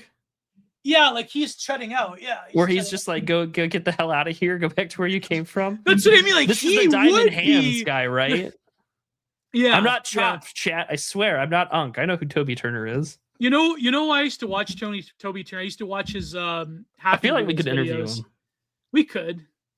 No, I used to watch his Happy Wheels interviews. I remember one time my friend in real life, my best friend IRL, he showed me one of the Toby's Happy Wheels videos, and I was like, again, laughing so hard, like I couldn't breathe, like like it was incredible. Like when the guy, like the wheelchair bound guy, landed on like the belt of knives. So, like the out the machetes. I was like, I couldn't handle it. I'm like, oh my god. This is same with the Uwe Boll, same with Postal. I was like, so like I was like when the black cop blasted away the Chinese woman. Like it was. I'm like, what am I watching? Like it's like GTA. Like this is like the GTA cops, you know. Yeah, let Uwe Boll cook, you know. But you know, speaking of Grand Theft Auto, you know, like Grand Theft Auto 5 came out in 2012. Yeah. It's been well over a decade at this point. Yeah. And it's supposed to come out later this year. It's the most anticipated gaming release. I know that, you know, there's always been, I mean, like Rockstar they're like, what, a British studio, right? Like they've always just been shining as sort of like... I don't think they fired the original team. So. Well, no, my point though is that like, are any of the GTA 5 writers there anymore? That's a whole other question. I don't think so. I don't. Someone who knows games would know more than me. But yeah, so it's been it's been 14 years since GTA came out. Remember, GTA 5 came out when you could still play it, albeit in a very reduced quality function on an Xbox 360. Yeah, that's how old GTA 5 is. The last, you know, big game of that console cycle, what's it, 6th or 7th gen? And 7th gen, yeah. And anyways, you know, it's a good parody, and also it really has a lot to say about America's stuck culture, because you can play through a lot of like, radio shows. The world that's being made fun of in Grand Theft Auto 5 feels still not too far off from our own world. Especially if you listen to talk radio shows, it's the same. Well, I mean, talk radio would just be replaced by like podcasters. Like, I would not be surprised if GTA 6 has a Call Her Daddy parody or some sort of equivalent. Well, I know like Laszlo became like an IRL streamer on the one radio show in GTA 5. Oh, well, there you go. Well, but I say all this because it's just like it's a pre-Gamergate world that allowed you to have like a very left-wing parody of American, but it was good though. It was good. I mean, it's entertaining. As what I get that. I'm not denying. It was like that Wonder Shows and was like it's a fun entertainment product. I'm not denying that. But what I'm saying is that like GTA has always been a parody of the United States, and it's usually been a fun one or an entertaining one where it's like, okay, I know what they're obviously making fun of. I'm looking forward to how Rockstar handles a world where, you know, the slightest hint of wokeness detected is just going to turn into like $1 billion, you know, discourse, heels versus babyface kind of like rants and raves. Yeah. I'm looking forward to that, because it's just like, you know, there's going to be a pride parade. You know, there's going to be some gay character, and there's going to be some Trump reference, and there's going to be a Trump reference, and there's going to be, you know, and it's just going to be everything. I don't know what they're going to parody, because it's been, you know, it's been 12 years. And so there's a lot to cover. And it's just like, I don't think you can parody reality. It's the same reason why like every bit of political media died in the Trump era. Veep, you know what Veep doesn't matter. House of Cards, no one gives a shit, you know, like all these other TV shows about politics. Well, the Lone Survivor, who cares? Because at the end of the day, reality's more entertaining. Yeah. You know, it's funny because Dimes mentioned that in Blood Satellite recently. Like he's like, did we actually care about House of Cards back in the day, or nobody cares? Yeah. The first 2 seasons were great. Yeah. But then, you know, Kevin Spacey had his, you know, fall from grace. Kevin Spacey was outed as a homosexual, and the consequences therein. Oh my God. No, you know what would be funny if it's set in Florida, right? Vice City? I thought, yeah. GTA 6. Is it a Return to Vice City? Yes, I think it's Return to Vice City. Okay, so we're back in Florida. Got it. So you know we're in Tampa. We're in Orlando. Yeah, you know what they should do? They should bring back on the radio Maurice Chavez and Pressing Issues, but you'll have like Clavicular and Fuentes character versus like Destiny and Hassan Piker. That'd be like. on the top, you know, there's an IRL streamer like mini mission or side quest. Yeah, you have to knock there's a I don't know, maybe after you have to hunt Bake-A-Lot. They're probably just going like fuck, like it's after like the Charlie Kirk assassination, because they probably have something related to like that kind of stuff. Hunt down Baked Alaska. Like yeah, modders are going to be eating good. They're like, we got like 15 years of culture war to shove down this shit. Yeah, it's gonna be like Curtis Yarvin being interviewed by Maurice Chavez. Yeah, on pressing issues, public radio. Played by Curtis himself. There's That'd be 250 great. megabytes of on the disk Yeah. space. So you want to have a king as the president? It's like Maurice Chavez. Like, yeah. Yeah. No, but it's funny because like if you listen, I've listened to all of the pressing issues episodes. They had like the New Age health grifter, and they had like and he would be right wing today. Dealer. Yeah, he would be right wing today. Yeah. The New Age health guy from they had the right wing issues politician. They had like the would be mutuals with raw egg nationalists today. Yeah. They had like the hippy dippy like guy Trust Fund Tommy against like the right wing politician that sells giggle cream to poor people. Like, oh my god, yeah, they're gonna have Solbra. It's just galaxy gas, man. Don't worry. Oh, they're gonna have some kind of like podcast like Tucker Carlson, Nick Fuentes character. They're gonna have it, They're gonna have something. I look for whatever comes. I know that it's gonna be Kino. We're gonna be eating good. Speaking of which, isn't it of games journalism? It's kind of wild that Jason Schreier has turned into a YouTuber. He has? Yeah. So I mean, he's had this like YouTube channel for years, but I guess like he just recently decided to start recording in his like basement or wherever, and just started to talk about it. And of course, I've known who Jason Schreier is for years because of like various like E3 reporting and Bloomberg and things like that. Like he's the guy to go to for games. He's the industry insider and the obvious industry sycophant. And he just decided to upload a video talking about why Destiny died. And it's kind of like watching Tim Kane's videos talk about Fallout, right? Oh yeah. And it's Jason Schreier just talking about like why Xbox has been failing, or why people want live service games, or why a game takes like 6 years and hundreds of millions of dollars to make. And like it's very much from the side of the like, well, these game publishers and developers and Microsoft, they're not bad people. Yeah. And it's just like, I don't believe you, Jason. I feel like you have a reputation to protect. And then of course he wrote the book about all of the like sexual harassment and other unseemly things over at Activision Blizzard. And it's just like, you can go buy my book and you can subscribe and you can like, I'm a regular person just like you. See, I didn't edit out that, my laundry machine going off. And I'm like, okay, man, your voice is already irritating. I am looking forward to seeing how you react when, Chud YouTuber number 57 argues with some blue hair on twitter.com about, the fucking pronouns on GTA 6. It'll be great. I can't wait because it just reminds me every day I see a video game review guy like get an easy 100,000 views on like a 5-hour video game review essay. I just think to myself, I'm in the wrong line of work. Yeah, man, that was like when Mixtape came out. You had like a mini version of like those type of like video gamers reviewers like becoming a bit more relevant, but like when GTA 6 drops, it's gonna be, it's gonna be fun because everyone and their mother's gonna have a take where it's like, I had it early access, right? I downloaded it day one. I have only slept for 4 hours to finish the main quest. Here's my like brief retrospective of 7 hours. Oh man. So it's gonna be in November. The problematic progressivism of Grand Theft Auto 6. It'll be fun. And will I eat that slop up even though I know it's garbage? You're damn right I will. Because the Critical Drinker take we're cattle. We're cattle. I don't really watch the Critical Drinker. I don't either. He gets pretty. I did watch a video of someone reviewing his book series and telling me how much it sucked.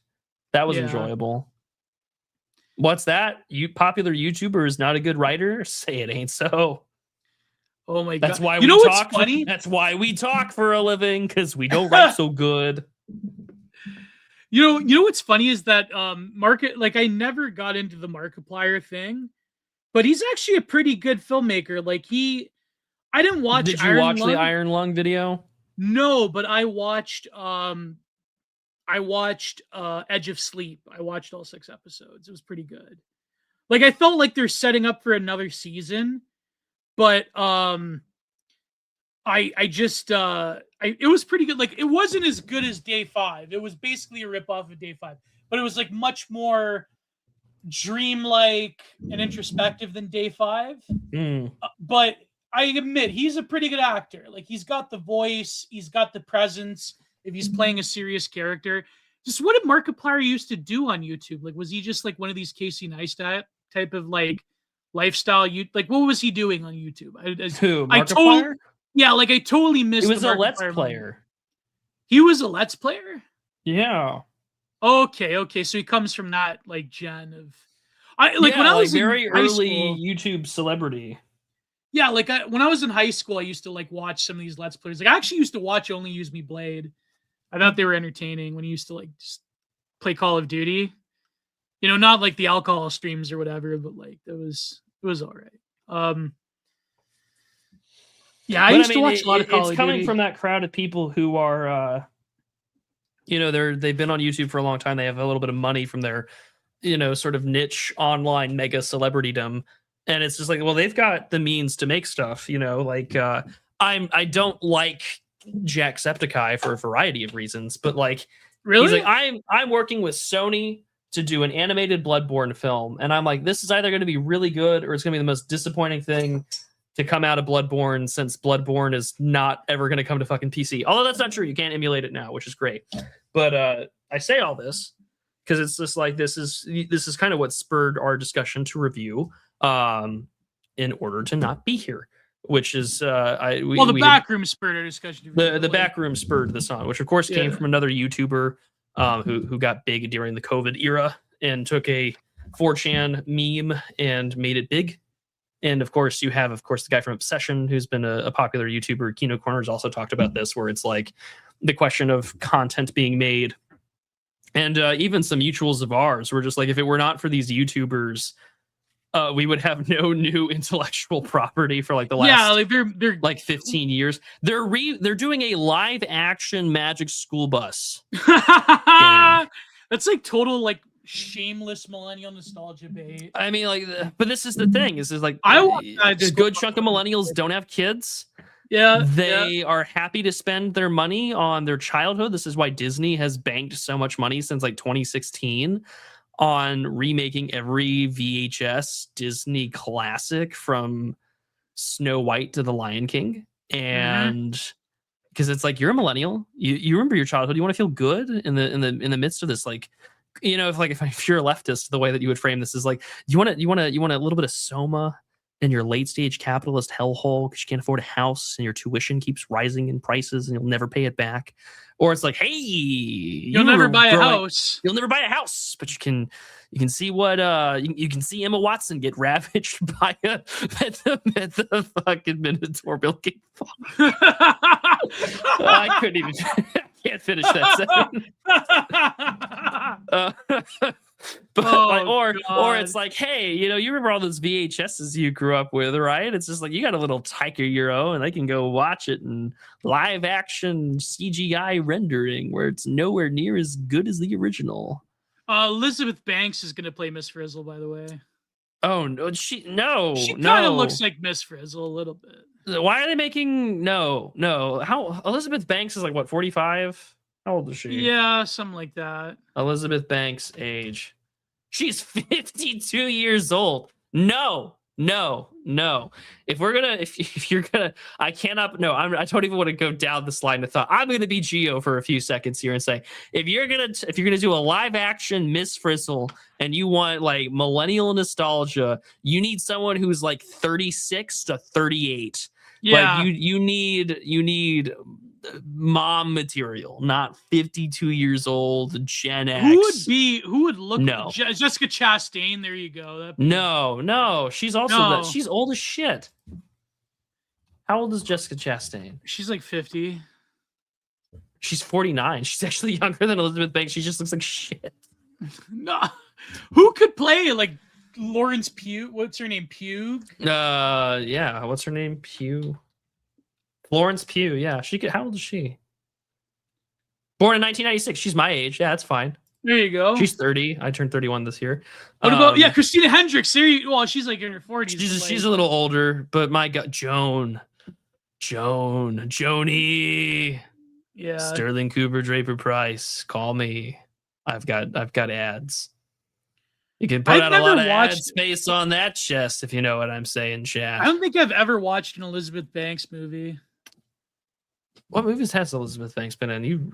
Charlie's Angels, Hunger Games. Okay, I've watched some Hunger Games. I've watched her then. Yeah. What have I seen her in? What are they going to give a cameo to Lily Besides Tomlin? her in Spider-Man.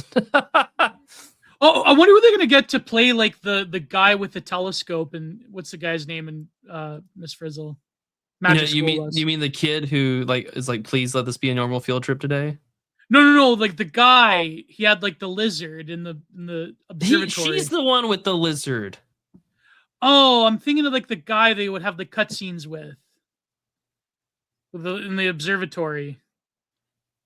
This is not a video game. This was a TV show. No, but like they would have. Oh, let's look this up. What are you talking about? Magic School Bus. I'll let him. They never showed his face. The parents, the principal. Oh God, I'm trying to think. You gotta realize I watched this when I was a kid. Well, I mean, same. I'm surprised that out of all the PBS properties, they didn't ever make what's the word I'm looking for? They let Arthur go on for so long that they turned Mr. Ratcliffe gay. I'm surprised they didn't keep the Magic School, but maybe this is their way of doing it. They're like, well, we made Mr. Ratcliffe gay. We're gonna make Miss Frizzle a lesbian. Wasn't it always implied that Miss Frizzle was kind of a lesbian? I mean, yeah, I guess. I mean, I could see it happen. We're gonna make mistakes, get messy, and go muff diving. Oh my God! Wonder what the movie's gonna be about. Like, what are they gonna explore in this movie? That's a great question. I wonder. Is it a film or a TV show? Is the real question. It's gonna be a film. It's gonna be a film. Yeah. I hope it's dark and fucked up. It's gotta be. Because like Arnold got sick from school one time, and they went through his entire digestive system. Yeah. Did they ever have a crossover between? That's a valve, Keisha. Did they ever have a crossover, Miss Frizzle, and like a Magic School Bus and Hey Arnold? They never had a crossover. I don't know. No. That would be great. I'm surprised Hey Arnold is not a property that they've desperately tried to resurrect. Yeah. It was too good though. That's why you couldn't do it. It's too good. The problematic behavior of an obsessive woman. Or like they bring back Recess and it's basically like Euphoria. Yeah. Okay. I hate the fact that comparison is too good. Yeah. Because what is Euphoria other than like adult Reddit not safe for work Recess? They're not to mention the Sydney Sweeney, that one where they cured Tyrone of AIDS. Is there an AIDS episode? No, there's no way. There's no way they can't. No, there's no way they did a Magic School Bus AIDS autoimmune deficiency episode. There's no way they did an AIDS episode. No way. No, they just did the Inside Ralphie one, which is about the immune system. Oh, it was Ralphie who got sick. No, Arnold's the one who kills himself by taking off his helmet in space. They're on Pluto, and he's just like, you know what? No one likes me. Screw this. And he chuds out, and he takes his helmet off, and he turns into a giant ice cube. It was like an ice cube. I remember that. That scared the hell out of me when I was a kid. Oh man, it's not what would happen at all. But like, I mean, that's the based way to go out. You know, he Sky Kinged himself. Is it cold in space? It's got to be cold in space. No, it is cold in space. Yeah. Oh my God. Cast Miss Frizzle as Christina Hendricks, and we will accept her as a lesbian. That's a good one. That's a good one. Operative game. I'll take. Florence Pugh. Give me Florence Pugh. Wasn't Christina Hendricks in the movie we reviewed? Drive. Yeah, she's in Drive, and she gets her head blown out with a shotgun. Smooth off, you say? Smooth off, as they say. I do the same thing every time I log on Twitter.com. I'm just like, is today the day I just blow my head smooth off? Smooth off. Oh. Not today, old friend. Not today. Imagine a live action of Futurama. No, I know. This doesn't need to exist, and don't give that aging fuck any more ideas. Don't give Matt Groening any more, ideas.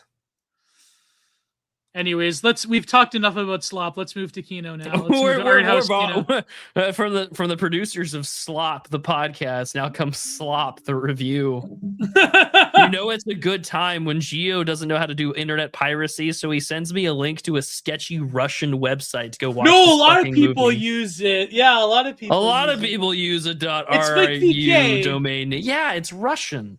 it's VK owns it. It can't be. We're not beating those Zigger allegations. I just got sent a Russian website. I watched a 30-minute short film on a Russian website about the suburbs. It's very liminal. It was very good. Left me with a lot of questions. It was nice. Reminds me of when I could go to a 7-Eleven at 3 o'clock in the morning and not run into a homeless guy. Things were good back then. Not so much. Oh my God. Now I go to a 7-Eleven and the guy outside is eating a cat. What the hell's up with that? Crazy people. There's this guy on Instagram. My GF showed me this. There's this guy on Instagram. He's got I'm talking like tens of millions of views, where he's this gay, like this flamboyant gay guy, but he does like Trump impressions, like Trump voiceovers, where like it's Trump's voice, but he does like the catty gay thing. Oh, of course. And it's convincing though. Like it's weird. It's like, Gio, we're in the wrong line of work, Gio. We are in the wrong line of work. We're not making any money as right-wing podcasters. I just heard about a guy who's been writing for 2 years and he just got hired. Just got hired at the place. They say hired at the place. Great place. Great place. Oh, took my him 2 God. years to get hired over there. And I thought to myself, wow, I could get a job in the Blaze. Just in time to get arrested by President Newsom for podcasting. Oh, God, great Emperor times, Newsom. people. Great times. We're going to make podcasting great again. You can tell me to shut up. We can go to the five. Let's go to the thing. Let's go. I mean, I thought I was airing out my resentments against people, but like it's. Oh my God! Actually, and it's really funny because so this is how I know nobody listens to what I say or do, because I'm not getting a message or anything. No one's gonna text me the next 5 days being like, "Hey Matt, like you good?" Because like after the Tim Pool thing, I get a text. And they're like, hey, do you want to go on Jenna Ellis' show the next day? And I'm like, on Monday morning on the radio. And I'm like, sure. We talked about the whole Spencer Pratt elections thing. And I'm like, oh, so this is how it all finally ends, huh? Yeah. This is how it ends. You end up on talk radio. It's pretty good. I listened to that. Shout out. I have to give my wife all the love in the world, because like, they're like, hey, do you have any headshots? And I'm like, no. And then she was like, I have plenty of pictures of you. And I'm like, oh, well, that's great, because I don't ever want to take photos of myself. And that's what got used for headshots. So it's just like, what a disaster it's been. I'm not airing out frustrations. I'm just having a good time, as the kids say. We're just having fun. So who made this film? There's something that Yancey quote tweeted this stream with. It's incredible. Fuck you, buddy. We'd have media jobs if that was true. What are you talking about? Yeah, it would be. It would be true, now wouldn't it? Yeah. No, the guy goes to Tim Pool once to talk about the Chicago Bears, and he gets the Oh, it's so good. Yeah, if you're gonna Jew jacket somebody and quote tweet a picture about a kippah, it's a joke. Fuck you. I know. I don't care that it's a joke. It's a joke. That guy can legitimately go fuck himself. Okay. I shouldn't have brought it up. He's a good follower. No, he's blocked on my account. He can go fuck himself. Oh my God. Oh no. Oh no, there is no oh no. I'm divided. You can apologize and delete the tweet, and then we can talk. But until then, fuck you. I'm divided because I know that audience hate is actually a winning formula. I don't care. Fuck him. All right, let's move on. So, this movie, what's it called? I'm starting to slip into a haze. We shall not be here. What? To not be. Oh God. in order to not be here. So this came out in the early 2000s by what's the director's name? I'm blanking. I think it was originally supposed to be a photographer. Oh, Deborah Stratman. And 2002, yeah. 2002. Man, you really got heated there. I know I get heated on the show. But anyway, so Deborah Stratman, it starts off like, okay, it starts off as a compilation of different shots. And as the story progresses, it gets more into a lot of themes that would become more relevant as the sort of like technological digital society progresses.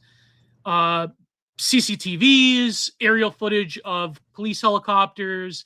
There is, I believe, a real police chase that was added to the film. Yep.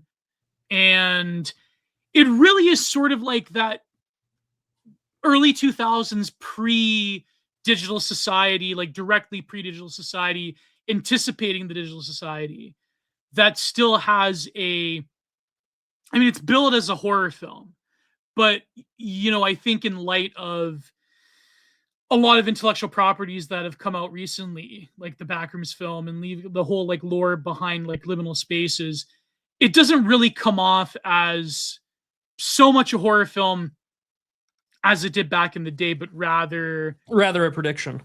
Yeah, rather a prediction, rather a sort of like nostalgic reverie of the suburbs, mostly being a conglomeration of non-places, being like 7-Elevens, industrial parks, office buildings that are imbued with a very strange energy at nighttime, that are imbued with a sort of like mystique, if you will, that is in same time kind of like dark and sinister, especially as they add like the police chase to it, but then becomes, I think, in light of recent years, why people have also been more interested in this film in particular. Like I remember a lot of like very viral posts reviewing the Backrooms film, mentioning this film, saying you have to watch this as like anticipatory of like the Backrooms lore. And I think like it gives a different color in hindsight to this ostensibly being just like a photography art project when it was released. And also I think another major theme that we can explore is this violation of suburban comfort through the police chase and how that plays into the whole like the sort of like dispositif of living in a controlled environment bereft of people, because there's like literally no people except for the police chase in this film. So what did you think of it, Prude? Yeah, you had messaged me and you were saying that like this, a lot of people, like you had said, made those reviews for the Backroom saying like you really should watch in order not to be here. And in terms of liminal spaces, yeah, absolutely. Like this film is definitely sort of a predecessor to that, showing the emptiness and the displacement of where you would expect things to be long before the Backrooms is a thing. Or long before like liminal spaces and analog horror ever becomes even a seed in someone's head. But at the same time, they're two widely different messages, because I mean, obviously the Backrooms film is, I think, honestly, a very faithful adaptation of Silent Hill more than anything else. And at the same time, like the otherness of the place, the Backrooms is, a copy of a copy that is off, like an overly Xeroxed or an overly copied or simultaneously like a million times over watched VCR where the tape is failing and it's not really, it's kind of there, but it's not, it's faded. And of course the characters in there are dealing with psychological trauma and the bizarre potential implication from the film that like, Mary Klein's schizophrenic mother may or may not have been exposed to the Backrooms. That's why she's always worried about her daughter and not going outside. She's an agoraphobic sort of schizoid. But for here, it's just like, no, when I think of the movie title, in order, you don't have to be here in order to not be here. To me, this is a very explicit commentary on, I don't have to be physically where the tragedy is happening. I can be very far away, in such as this weird, strange vesicle of a organism that is, you know, only maintained by vast logistical proteins, keeping it afloat and alive inside the cell. That you know, it made me think a lot about like Nancy Grace. You know, like how she really got Really? big. Yeah, no, it made me think of Nancy Grace because Nancy Grace early on, you know, covering all these horrific crimes. I know she like really got big during the Casey Anthony thing, probably beforehand. But I was thinking of Nancy Grace a lot when I was watching this film because, of course, the film cuts to the police chase and the police chatter and the fire and tear gas and things like that. And I'm just thinking about the news cycle. Because, you know, in suburbia, and I mean, for a lot of people who've grown up there, you know that you are pretty far away from any of the major criminal activity in cities. And you're also not dealing with the seedy, drug trade, trafficking of the rural hills and sticks. And so you exist in this non-place wherein you are then connected to both of those places at the same time. The seedy, far-out rural underbelly compared to the crime-ridden areas of the cities and the inner cities. And you have Nancy Grace telling you about all, like, but she cuts through it. And what Nancy will do is that she is catering to white suburban moms who are usually stay-at-home. And she's now not talking about criminal cities. She's not talking about, like, rural stuff. She might talk about some rural stories in some cities. But she's going to talk about the suburbs. And she's going to tell you that, yeah, you live in the suburbs. You're not safe. Someone will murder you. Someone will come after you with an axe. Or your husband may come home from work one day and just snap. And well, like in the film, that like in the voiceover of the police call, that there was a guy who's like, oh, he was normal, but then he just snapped one day and he's running through the suburbs. And yeah, exactly. And like they're chasing after him, and like the film opens with the same chase scene at the end of course, like he's being apprehended. And it took me a second to realize it was a police thing because, you know, I looked at, I was like, oh, 2002. Like I'm thinking about Afghanistan. I'm thinking about, you know, securing a high value target, you know, global war on terror kind of stuff. Yeah. And then I realized, oh, this is police chatter. This isn't military at all, but it is militarized because, you know, well, a lot of the same people. Police in America, you know, I mean, a lot of the same things, a lot of the same equipment, a lot of the same overlay. And I say all this because I was thinking about Nancy Grace, and I was just thinking like, oh, like, you know, these like suburban horror stories of someone or something just going wrong, and your idyllic world is not what it is anymore. And so, you know, in order to not be here, you know, a lot of people reviewed it on like Letterboxd and other places, all telling you about how there's no privacy and that there's no well, they talk about like largely white suburbia in a police state. That's like you know, like your lily white picket fence is maintained by like an overarching militarized Orwellian police state. Like, and in 2002, that probably hits a lot harder in the wake of the Patriot Act. It hits a lot harder in the wake that we're giving surplus military equipment to the police under various executive orders that all presidents have I remember just, like, Alex Jones used to talk about that a lot. Yeah, it's like 7099 or something like that, or 70199 or anyways. Like continuity of government. Remember that continuity government in case something like apocalyptic. But we've always had this as like the Cold War. Anyways, I just remember. Do you remember FEMA taking over the world? Yes, that the black helicopters. Boxes, and the black helicopters. Yeah, basically everything you played in Deus Ex. Yeah, pretty much. But you didn't play. You watched someone else play it for you. Oh, like it's a short film. You can literally go look it up on this Russian website, or you can find it on. I bet you it's on YouTube too. I think it was on Netflix or something. Yeah, or in movie. Where can you? Yeah, in order not to be here streaming, where can you watch it? I'm surprised they didn't have a YouTube version because like a lot of short films are on YouTube. Yeah, the FEMA Black Coffins, that was the big thing back in the day. Yeah, watch. I woke up in a black FEMA box. Darkness was all You can watch it me. online with a monthly DAF Films subscription. Whoa. I'm good, actually. I'm all right. That was DAF, the or Megadeth. DAFilms.com. They had the whole album Endgame. Subscribe for $6.99 a month. I'm good, brother. I'm good. Oh my god. So no, but I think like at the time, like you were saying, it does hit way harder. But and like, you know, again, for us fans, like if you want to timestamp the film review in the chat, that would be great. But I think like in hindsight, a lot of people view this as, okay, there's nobody there. You can sort of walk in this very eerie silence that's being punctuated by what's anticipated as the increasing madness of society and what's happening in terms of mass surveillance. But there's, you know, a lot of these suburban spaces are given this sinister nature, which is fine, like you were saying at the time.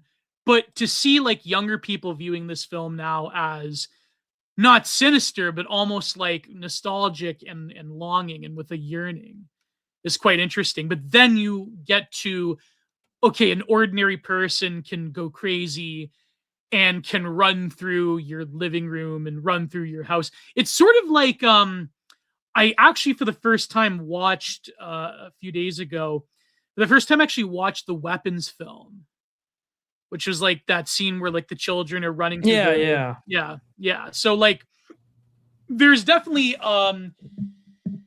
it was very similar. What came to mind to me was the paintings of Justin Mortimer that became very popular during the Clownvid, the Coof era, because you had a lot of scenes, and he was using reference photos from various Ebola outbreaks in the mid 2000s, where you had like people, you know, men in those suits, and you had these scenes where the Ebola crisis workers in their hazmat suits were in people's living rooms.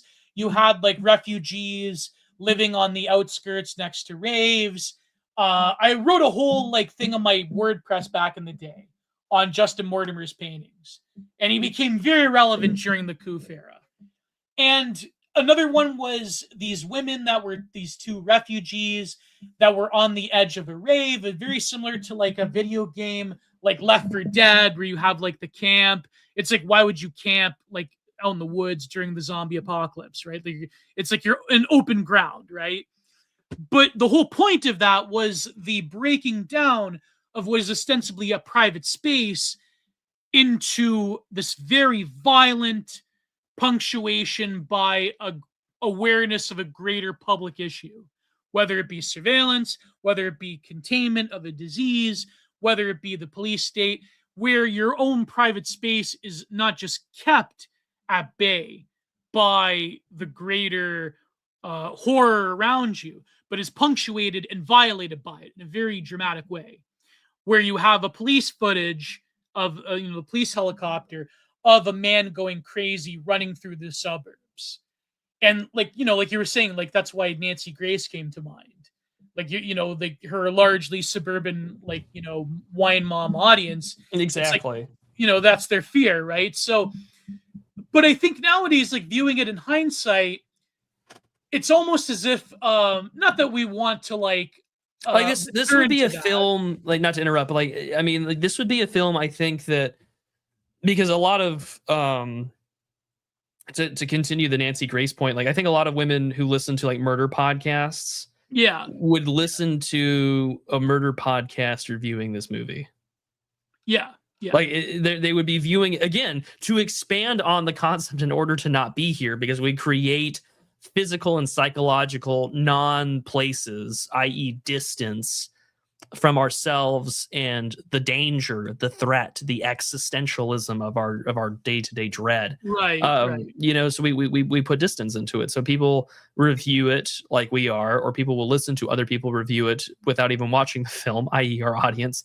But I mean, for them, I think it would be like for a category of like women who listen to murder podcasts, and they're like, actually, you really need to go watch this super scary film, guys. And it's called In Order to Not Be Here. And, true. Yeah. It's like, it's a short film, but it's so scary about how empty your life is, and it just makes you feel so spooky. You know, like that's kind of what I'm thinking of. Yeah. And I don't mean that to denigrate it, because like I think that Deborah is probably doing a much greater deal of work here than to simply say something like that. But I'm thinking about like the contentification of everything has allowed digital space to replace the suburbia of 2002 with the suburban or gate-kept HOA communities of group chats and people who we block and people who we follow and whose reviews or whose judgment we trust.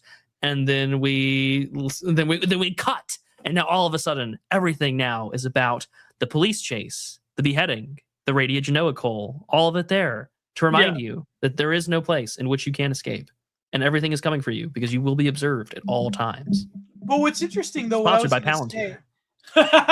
No, but that's, again, the Palantir point. Like, what I was going to say is that it's very interesting how people are nostalgic for these physical spaces of alienation, unless you're like going for a night walk and you're going like in industrial parks and in office buildings, and you're really like experiencing the emptiness of it. Yeah, exactly. Sped Kaczynski, not Y2K nostalgia and its consequences. Like, unless That's you're literally physically... a big part of why analog horror took off. Yeah, but what's funny is that for as much as people like, not saying the director's doing this because it is a great work of art in my opinion, but like the people that are like writing reviews about it and saying the sort of omnipotent horror of the police state, what's funny is that a lot of the people doing it, like a lot of people that are writing it in those terms, and it definitely was more relevant in the early 2000s. It's funny because the people that feel the safest, not in physical space, but in online space, it's actually way easier to surveil you online than it is in physical space nowadays. Like, apart from the CCTVs, like, for example, the city of London has the most CCTVs per square inch than anywhere else in the world. But, like, it was wild seeing that when I went, like, even in 2011. Yeah, you know, like, yeah. I mean, I went there on a trip as a student, and it was just kind of wild to see. Just wow, I've never seen any more cameras in my life. Yeah, which again, really just bizarre to think about. It's like during the Troubles in North Ireland, they perfected that as well. That same, I'm sure, like the War on Terror with America, and during the Troubles, the CCTV protocols, they perfected that in North Ireland during the Troubles, right? So again, like the anti-terrorism is masked as something else. That's the whole thing, right? But what's funny is that if you're living IRL, if you're like purely someone who is offline, if you're in like, I mean, it's getting hard to be offline in a weird way, totally offline. But if you're like someone who isn't like a totally online addict like we are, it's actually easier to be more imperceptible. Even like there is CCTV, even though they can track you down if they want to, blah, blah, blah, the glowies, right? But it's actually easier, even if you are an anon nowadays. It's way easier to track your every move online than it is offline.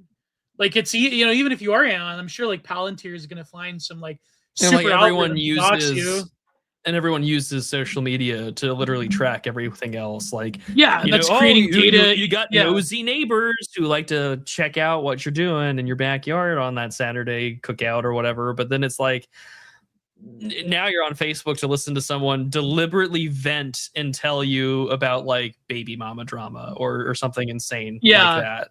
Your nosy neighbor is like $1 billion corporation now. So like, your nosy neighbor is $1 billion corporation that enables your best friend to become the nosy neighbor that they've always wanted to be. Exactly, yeah. And so it's very funny. I think that's why a lot of Zoomers that are watching this film, because of the backrooms, they are sort of like getting not an opposite message, but they're getting like a way different message that is than what people would have gotten, whatever like art house people that watch this in its very limited film festival run back in 2002. And it's very interesting that way. And so I think like anticipating also the madness of people just snapping. I mean, we live in the era. I mean, it is punctuated by what happened in Montreal even recently. Like, we live in the era of like people just going psychotic and again doing the thing of taking a supreme violation of personal space and bringing it public, because now you have like, after one of these tragic incidences, now it's like the community that is involved. Like, we saw this with Columbine, right? Like, the community that's involved is now subject to like this media apparatus. And there is like this omnipresent scarlet letter there of like, now you are no longer Kenosha, Wisconsin. Now you're no longer Columbine. Now you're no longer the community that happened. You are now place where Kyle Rittenhouse was at. Yeah, and now state you are, lines. or that one mass casualty of a certain identity that happened a few months ago in Canada, like that town, and or like or like VTech. Like, do you remember VTech? Right? Like, and so you have like a lot of these incidences now are taken, are transformed in the public eye and can no longer be just the sleepy little town anymore. But then, of course, Columbine was very weird though, because it was sort of a nowhere land in itself. It was like a propped up community, and it was like there was a lot of social factors that went into it, right? Like people that research it, or like what happened with Camilo Anthony recently. Like that's where did that happen? I mean, that was in like Frisco. I mean, it's a Frisco, major DFW area suburb. It's not like it's not a non-place. I mean, it's basically its own city. It's a that's like another thing too, because now you have like this, ostensibly the mega region kind of deal. Yeah, like you have this like suburban middle class pursuit, which is like your kid playing football is now subject to the same thing. Well, especially in bigger cities or, cultures where that's like a big deal. Yeah. Yeah. It's different like from this.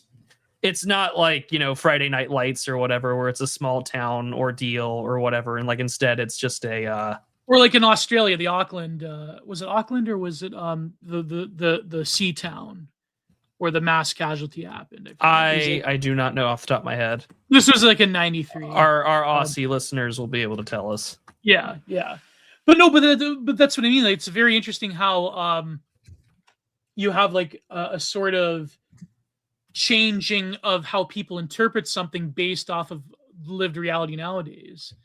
Well, and because so much of lived reality nowadays is how do you perceive it online? There is no, I mean, like you can ask the question like, oh, where were you on 9/11, right? Because like that is a major question to ask, but like at the same time, it's not with the degree of, like most people will say, oh, I like physical space, but like nowadays, if a major news event were to take place, you're now considering or thinking about it in the reference or in the realm of, oh, I'm thinking of this in the space of where was I online, Oh, no, that was, bronze engraver. That was Christchurch, but I'm talking about the original one that led to Port Arthur one?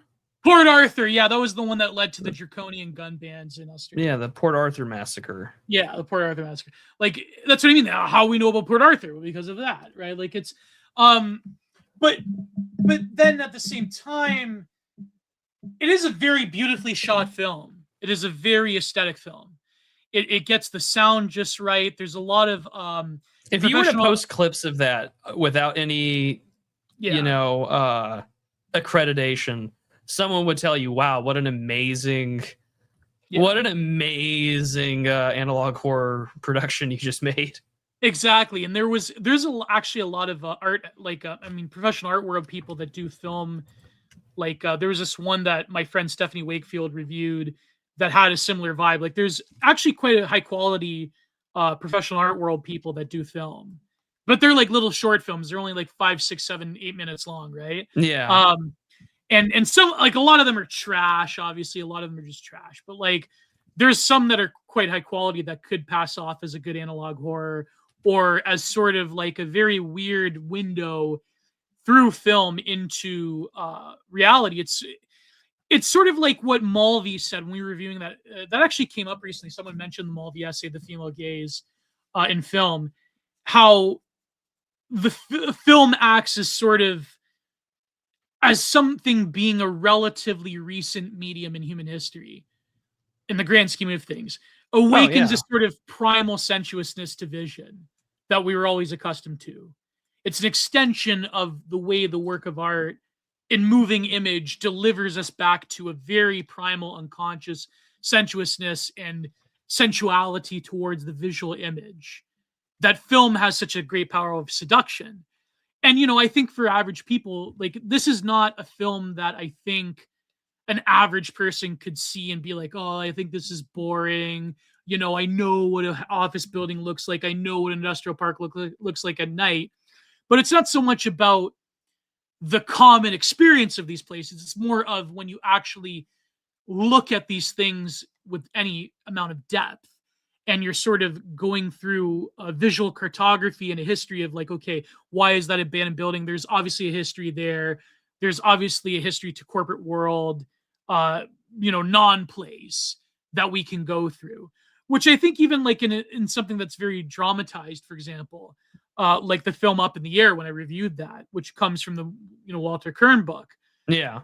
That one scene where George Clooney pans over to seeing like the rows and rows of office chairs in this nondescript corporate office building, knowing that all of those people were fired and it's over. It's 2008. It's over. Right. So even like industrial waste and excess becomes in itself a genealogy of meaning of these places and these locations in these areas. And so I think what's very interesting is that I recently watched a horror film on Tubi, which I may review, about this photographer that goes to this like sleepy, like nowhere desert Arizona town filled with crazy people and sort of like, Southern Gothic type of deal, right? Sure. And a lot of the shots were very beautiful and very drawn out, but there is throughout the film, because of the lighting and the location and the subtext, there is like an ominousness to it. And a lot of daily life, given that view through the work of art, things that are so common to our visual experience can take on this role of dramatization and ominousness and dread. Because there's a lot of like, as much as there is like an anticipation of horror in this film, and in some ways people are like, well, where's the horror? I don't get it. Where's the creature? Like that's people were criticizing critics of the Backrooms. They're like, oh, what do you want? You want just like people to film like endless hallways like every other Backroom edit? It's like, yeah, kind of, right? I noticed that, of course they like my critique, which will be out later this week, is not so much that like, oh, I have issue with how it was done. I take issue that I think that people complaining. I think that a lot of people who came in with like, oh, well, like this was not what I was looking forward to or what I was expecting. It's like, well, we may have ruined it for ourselves, boys. I don't know. Like it just raises some interesting questions about. Because like on one hand, I would have preferred the answer we got instead of. Well, boy, do I have news for you, FBI informant. Go to Granite Mountain movie. Yeah, Granite had Geo on for his take. Mine comes out later today. Yeah. Or not today. It'll come out on Friday. Yeah. But you were saying, Drew? No, it's just like there is something, I think, I don't want to call it cosmic, but the horror that I think kind of emerged from a lot of what got analog horror, and by extension, I think Kane's work, off in the air, was like a very explicit kind of, we don't know what we've created and we don't know what's out there. And it's very much like the experiment gone wrong. Yeah. Whereas this is a far more upfront psychological ordeal in comparison to like the wirely spindly entities of the show or of the episodes he's done. Instead, this is a direct psychological interrogation, which again, fine. In a lot of ways, I do find it to be the most I don't want to say faithful, but it is a really good Silent Hill adaptation in a lot of ways, because you're forced to confront your own conscience and trauma. Whereas like there's a much larger world, I think, that was being investigated and looked at in the YouTube episodes that I thought was far more interesting. And my further take and all of this stuff will be available on Friday with the video B-roll of me playing a stupid Halo CE mod, which is putting the Master Chief in the back rooms. So how very fitting that I get to make my complaints that way. Yeah, but see, like that's the thing. Like the average normie is not going to like. Oh, of course not. That's a problem. And it's played safe, and I understand why it's played safe. I don't really have any objections. the film is technically good. It's just the best parts of the film are the two, handheld camera analog horror scenes, like when the assistant manager's boyfriend gets gurked, like that was like really good. Yeah. And the same with like the original go through where he's recording in his own, experiment. Like it's good for what it is. I don't have complaints. I'm just I have my nitpicks. That's all. Yeah, I would recommend it to friends. Yeah, me and Arturo and Granite Mountain, we like went at it with a scalpel. It was, we mentioned a lot of other Kino things too. It was good. But there is other. What's very interesting? I wonder if they're going to actually make a whole animation, because I think that's what he wants to do. Solar Sands. He's got this concept called Rupert's Place, or Solar Sands Rudon's Plane. And he released the first half of the storyboard of it. It's really good. It's like a very similar concept. Yeah, it's good. They'll probably make it. I imagine like the Hollywood executives, these like vampires, are trying to scour Reddit and 4chan and YouTube. Like I said earlier, it's the only source of fresh intellectual property. Yeah. Like who's the guy who's been, I don't know, the YouTuber guy, Dead Gods, the guy who's like depicting the world antediluvian, like before the flood. Yeah. And he's been doing all of the artwork to show, what the land looked like and what Noah is. And he's like doing his comic and he's showing Noah desperately trying to convince this woman to like come on board and to forsake everything for a chance to live. And the woman that he's talking to is like, I don't believe you, like it's a very good, it's really enjoyable. I really. Is it a real woman, or is it like a Don Quixote and Dulcinea situation? No, like it's an actual character. Like it's an actual person. Yeah.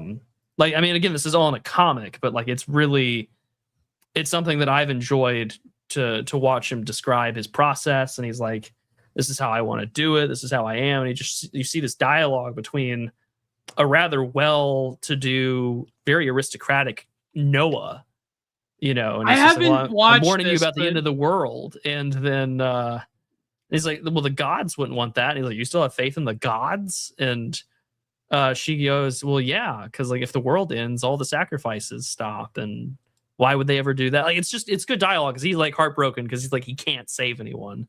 Except his family. Like I don't know, stuff like that I really do enjoy because it's like, oh, this is all that's left of quality content. Yeah, and datedness really and despair. Yeah, and it's just like I'm not even despairing over the fact that like this is the future or this is where the Kino lies in the year of our Lord 2026. It's just like this is where they're gonna be absolute, like you said, vultures over where to tell people like, oh, this is where the good stuff is.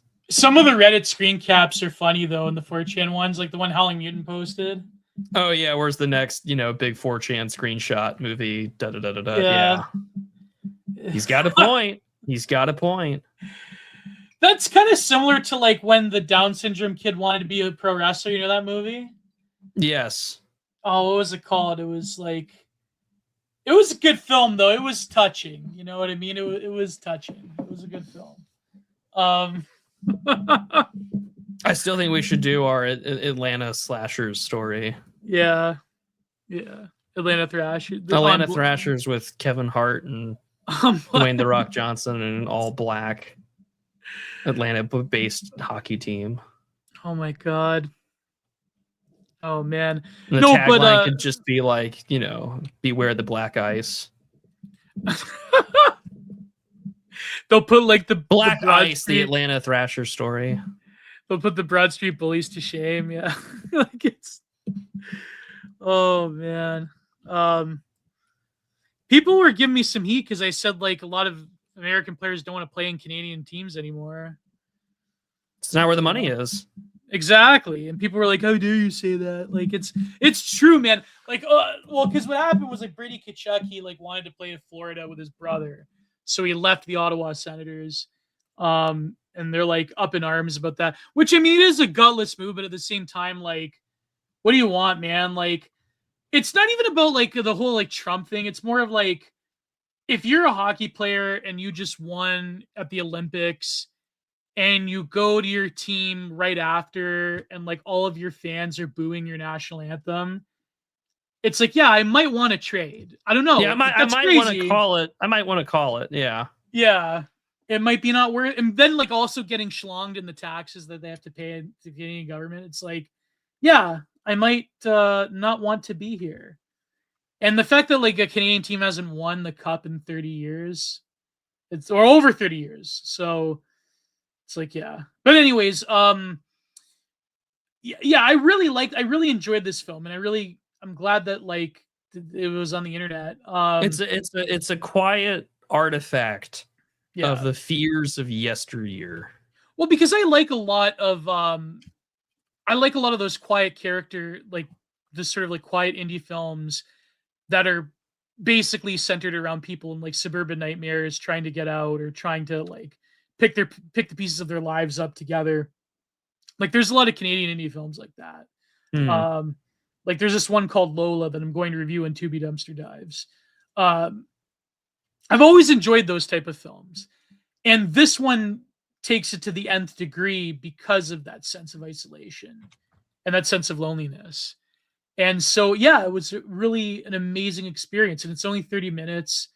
And there's a lot of films that I've watched that are of the same nature that maybe could have been cut short, maybe could have been done more cohesively, are relying more on the ambience rather than the dialogue or the plot, which is fine. You know, if you can pull it off, you can pull it off. But then there's some films where it's like, there's this one like soillennial indie film like that called Dimland. It's a very strange film. It's very painfully millennial though, as like a quiet character piece that's centered in a rural environment. But it's good though. It's good. I might also review it on Tubi Dumpster Dives. Well, what's the main thrust behind that one? It's this girl that goes back to her family's cabin, but encounters this guy in like an owl mask who's like this dreamlike entity, and she's like this hipster chick that's like falling out with her boyfriend, and it's kind of the same like, you know, millennial nostalgia bait type of deal. It's a very strange film. I would love to see, and I'm sure it does exist. I haven't seen it, or I haven't had time to look up good movies.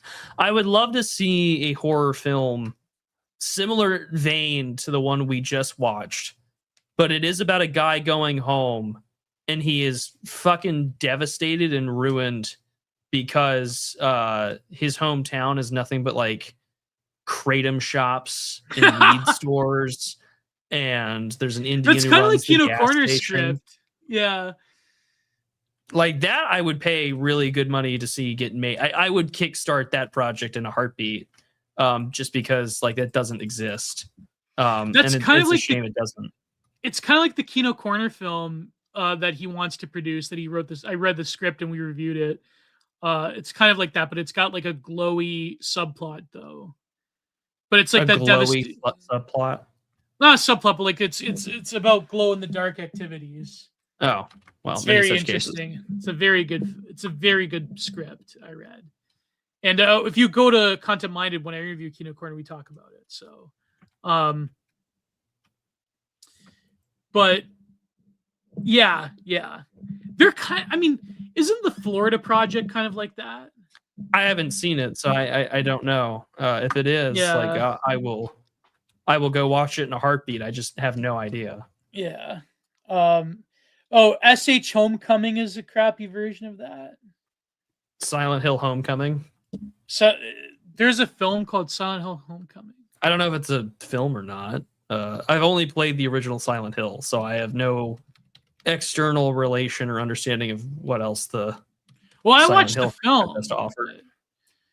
Oh, it's a game. It's it's another Silent Hill game, 2008. I think there is exactly one Silent Hill movie. Yeah, I watched it. Yeah, it was pretty good. They had Triangle Head or whatever his name is. Yeah, Pyramid Head. Yeah, Pyramid Head. Yeah. No, it was pretty good. The film. It was all right. But we didn't talk about Iran. I can just spin, it's the famous like spin the dial, it's like the Strait of Hormuz is not open. The war is over. The war is back on.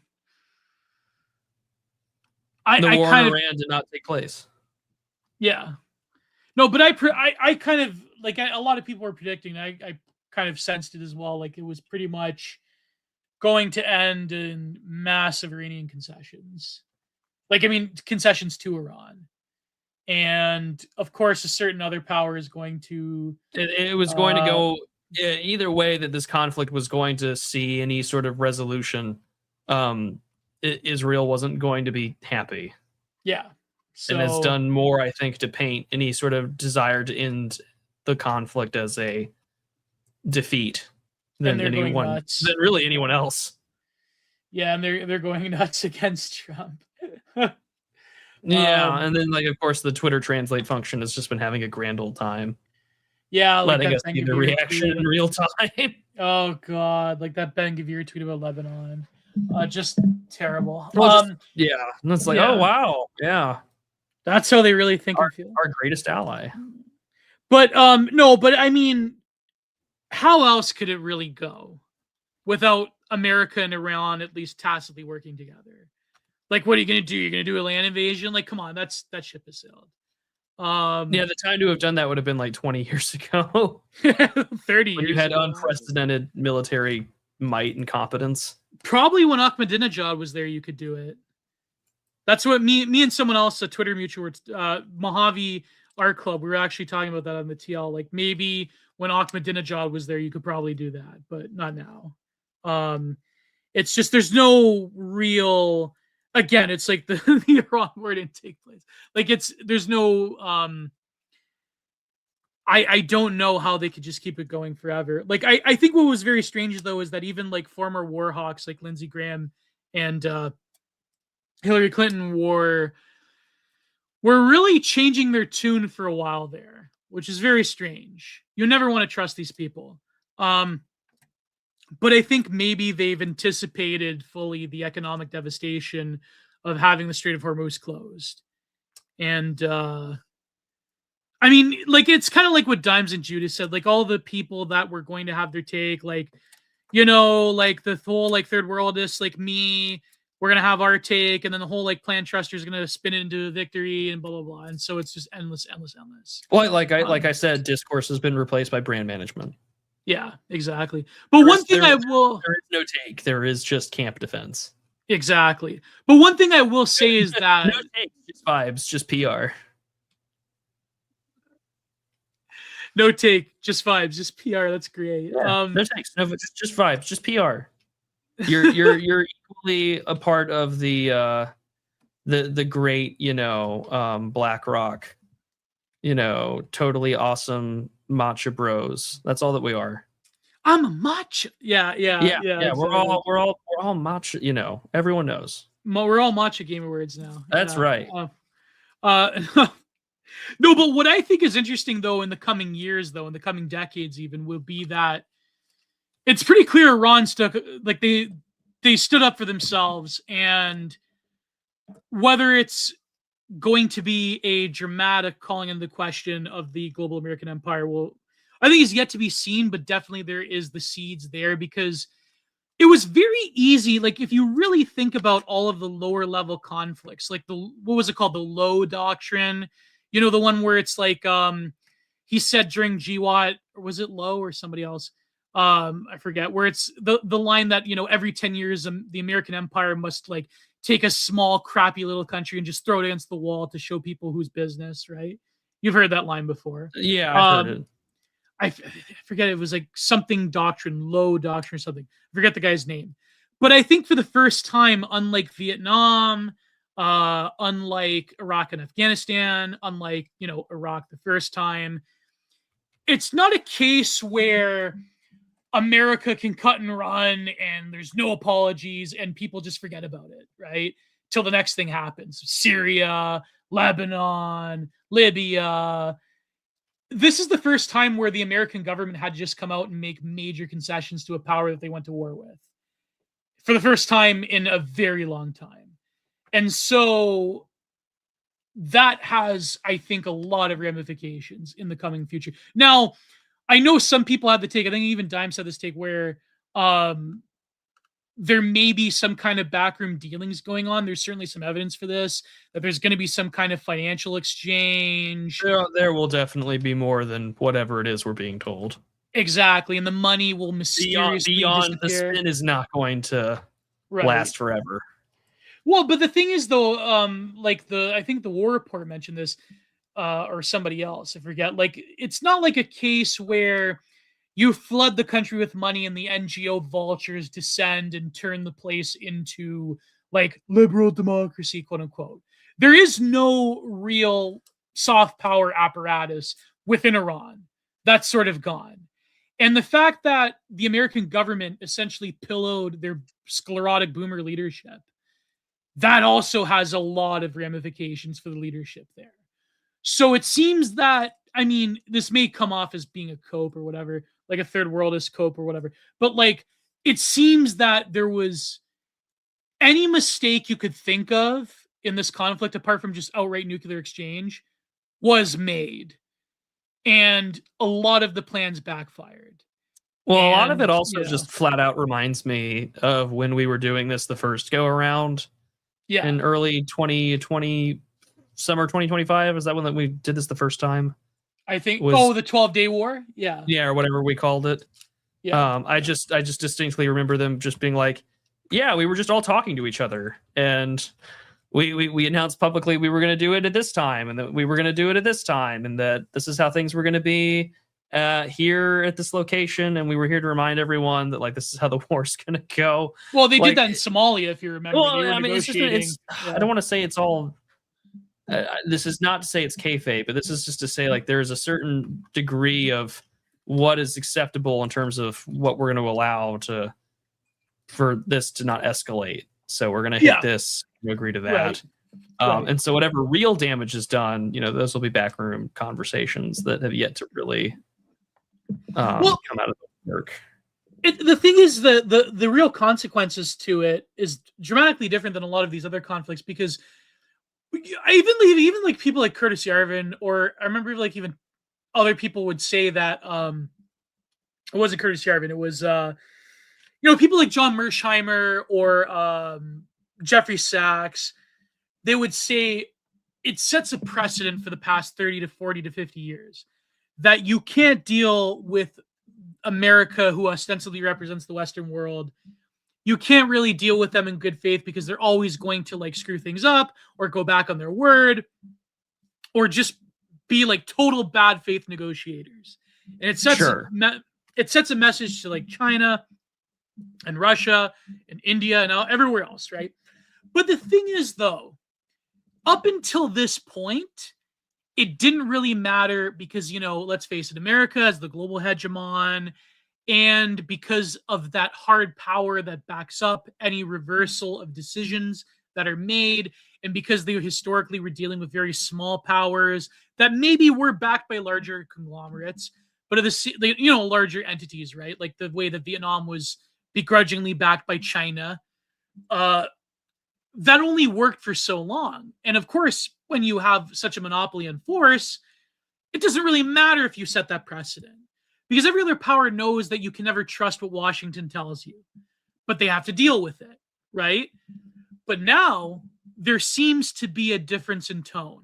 There seems to be a serious comeuppance of people within Washington to be like, oh yeah, we can't play that game anymore, because now Iran can hold the global oil economy hostage. And so I think that, I mean, I don't really expect any of these politicians to have any serious sober reflection on anything, but there seems to be a changing of tone where the old playbook of it doesn't matter if we go back on anything because we're there's no consequences to us. I think that's going to be different going forward. Especially, it would be different if there, God forbid, were to be any sort of hard power conflict with China, let alone an economic conflict with China. I can't even see. Well, I couldn't imagine after this Washington being able to play that game with China. If they can't do it with Iran, then what's the point? So that there may be a different approach to American foreign policy. Hopefully, I mean, if anything good can come out of this, it would be that. So, I mean, I wouldn't hold my breath though. I wouldn't hold my breath. But yeah, I wouldn't hold my breath that the foreign policy establishment in Washington, D.C. learns its lesson. Yeah. Vis-a-vis anything regarding conflicts. I just, I mean, if anything, we're going to have the same battle over neoconservatism as we have been for the last, 70, 80 years now. It just feels like. Yeah. So I don't know. I remain optimistic that, if anything, this does force the American government, the USG writ large, to have a very serious conversation about, okay, we have to reassess our relationship to various entities and to various powers in this part of the world. Yeah. You cannot expect the way that we work with Israel to last forever. Yeah. Like that, just demographically speaking, that's not a tenable political position. Yeah. It's just not. And the minute you don't placate them, they go against you. So it's, I mean, the horrible things they've been saying about America. And yeah, but also I would, as I think I've not written, but I have said it elsewhere, where it's just like there is so much here that, America as we know it is just so fundamentally different now because of the internet's having its moment where you could say, quote unquote, anti-Semitism is mainstream. You can also have the question of like America's relationship to, the Middle East. This is why all the conversation you see with like the Loomer types about Qatar, which is definitely true.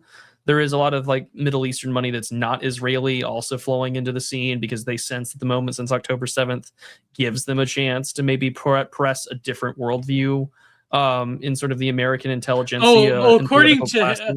According to both Laura Loomer and Richard Spencer. Oh, of course, right? Like, Russia is Islamizing Europe, apparently.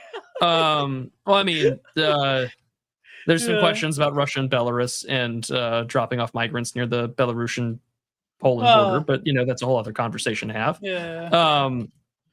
But all of this to say is just like, yeah, like, okay. I love my brand. I love brand. It's the coolest thing ever. Yeah. Not much is going to change, I think, on that front because we're all going to be talking about the same things.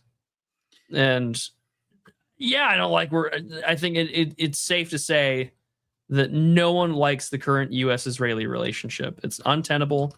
It's not going to last. And I think a lot of people in Washington know this. And this is why they're getting in their licks now. Because it's like, well, we won't be able to do this in a couple of years. We won't be able to do this in a generation. A, we'll be dead. And B, like the greatest supporters politically are totally marginalized. Well, they're totally marginalized because like Christian evangelicals are also having a moment where like their worldview is being directly challenged by younger people. Yeah. Which also, good. Yeah. Like great. It's very interesting though, Prude, to live through history, to have that awareness that we're actually living through a historical moment. It's a very weird feeling. Doesn't feel like it though, does it? It doesn't. Yeah, it does feel like I think not to be too like, not to be too third worldist out there. I think that the current status quo will probably exist on for maybe another few decades. Well, I mean, the status quo is changing, period. Right. It might peter along for a little bit longer. Like it might be so gradual that we won't even recognize it. But when we do recognize it, I think it might take some time between like how, not even just the question of like, okay, the relationship to the special ally in the Middle East, but also the greater calling into question of a unipolar world, and also how America and whoever is going to be at the helm of America in the 2030s, 2040s, like what's going to happen in terms of their response to that changing world, into that changing times, or if we're just basically fooling ourselves and people that are holding power, both corporate and governmental in our world, they're going to hold on to it for, they're going to at least try to hold on to it forever. And that will entail mass immiseration of populations in the Western world and elsewhere.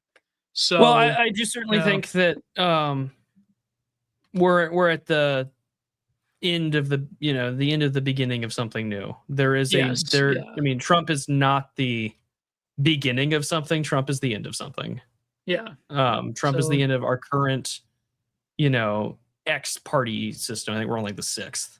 Like we're pretty far into a new system, or we're about to start a new one, I think, in a lot of ways. Well, we'll see what happens in 2020. Yeah, it's all up to time and history now, isn't it? Oh my god. Anyways, let's go to the super chats. Everyone's favorite part of the show. Certainly one of my favorite parts of the show. And please see the super chats on both YouTube and my favorite part of the show is where I get paid. Most honest podcaster. Oh my god. So either on Buy Me a Coffee or on here on YouTube, but I have to set up that other streaming service soon. Yeah, the super tip is pretty nice. Yeah, super tips. I've been out of action for a little bit. I'd recommend it. So they're making a mistake equating one thing with the other. Yeah, of course, Alex. That's I'm not going to talk more about unless you're talking about us, then yeah, we can also make mistakes. No. They're talking about the lobby. Yeah, that's for sure. There's a lot of things that are being taken for granted that kind of throw things off. It's a different, exactly. Like I think it's a different beast. It's different demography. Yeah. So, all right, let's go to the YouTube super chats. There's only a few Buy Me a Coffee. I think usually Owen Zaleski goes Buy Me a Coffee, but we have $5 in Buy Me a Coffee from Richard. I think that's his real name, so I'm not going to say it. Need to work hard to redeem the name Richard Bonania alone makes it almost Sisyphean. We shall reclaim the name of Richard Banana Man. So, I don't know. That's sort of like a Sisyphean. You're right. That is a Sisyphean task right there. That I don't think it can be done. About what, Hanania? Yeah, like the redemption of Richard Hanania. Just no thanks. I don't see that being a thing. Yeah. All right, so let's be wrong. I've been wrong before. We have been wrong before on the show. And I'll be the first to admit it. I've been wrong lots of times. I try my best to correct it when I see it or when I fuck up. But oh boy, I don't know. I don't think I'm going to be wrong about that, though. Wait, what'd you say, Prude? I said I don't think Richard being redeemed is one of those options. I don't see that face turn happening anytime soon. I mean, why would you change your model of making money? Exactly. I try to think of what would be a dramatic wrestling face turn that would be because it seems like I can name several dramatic heel turns in professional wrestling, but I can't really. I remember they tried to turn Triple H as a face, but that didn't work. They tried to turn Stone Cold heel, and that was a terrible decision. But I can't really think of a really good face turn from a complete bastard. I can't really think of one. Anyways, some wrestling nerd in the chat could help me out. So our first one of the night from Randall Shirker for $10, friend of the show. Touch grass, you Tumblr. Pronouns won't matter in the real world. We have more than a decade of examples to show why this is a dumb take. I'm tired of people who unironically use it. He was talking about the boomer truth. It's good if the kids get off their phones by banning them off the internet till they're 21 years old or whatever. Well, yeah, and also it's important, I think, to realize that at this point, it's not really boomers making decisions.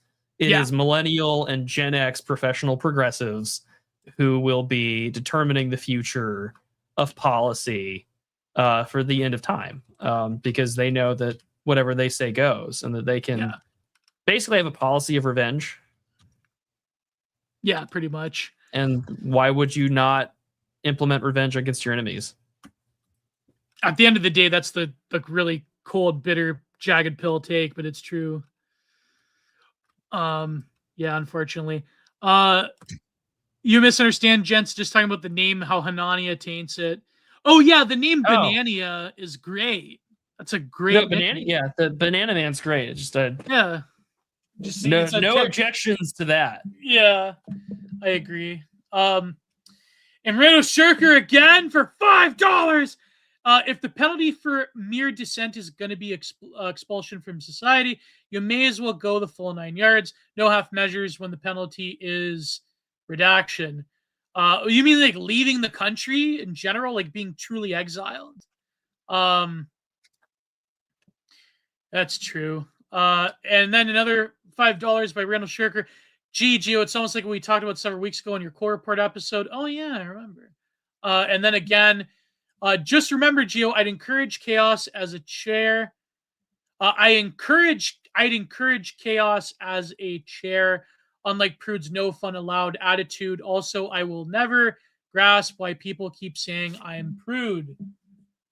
Oh, that you sound like Prude? You don't. What the hell is he talking about here? I don't know. I don't even know. It's Randall Shirker.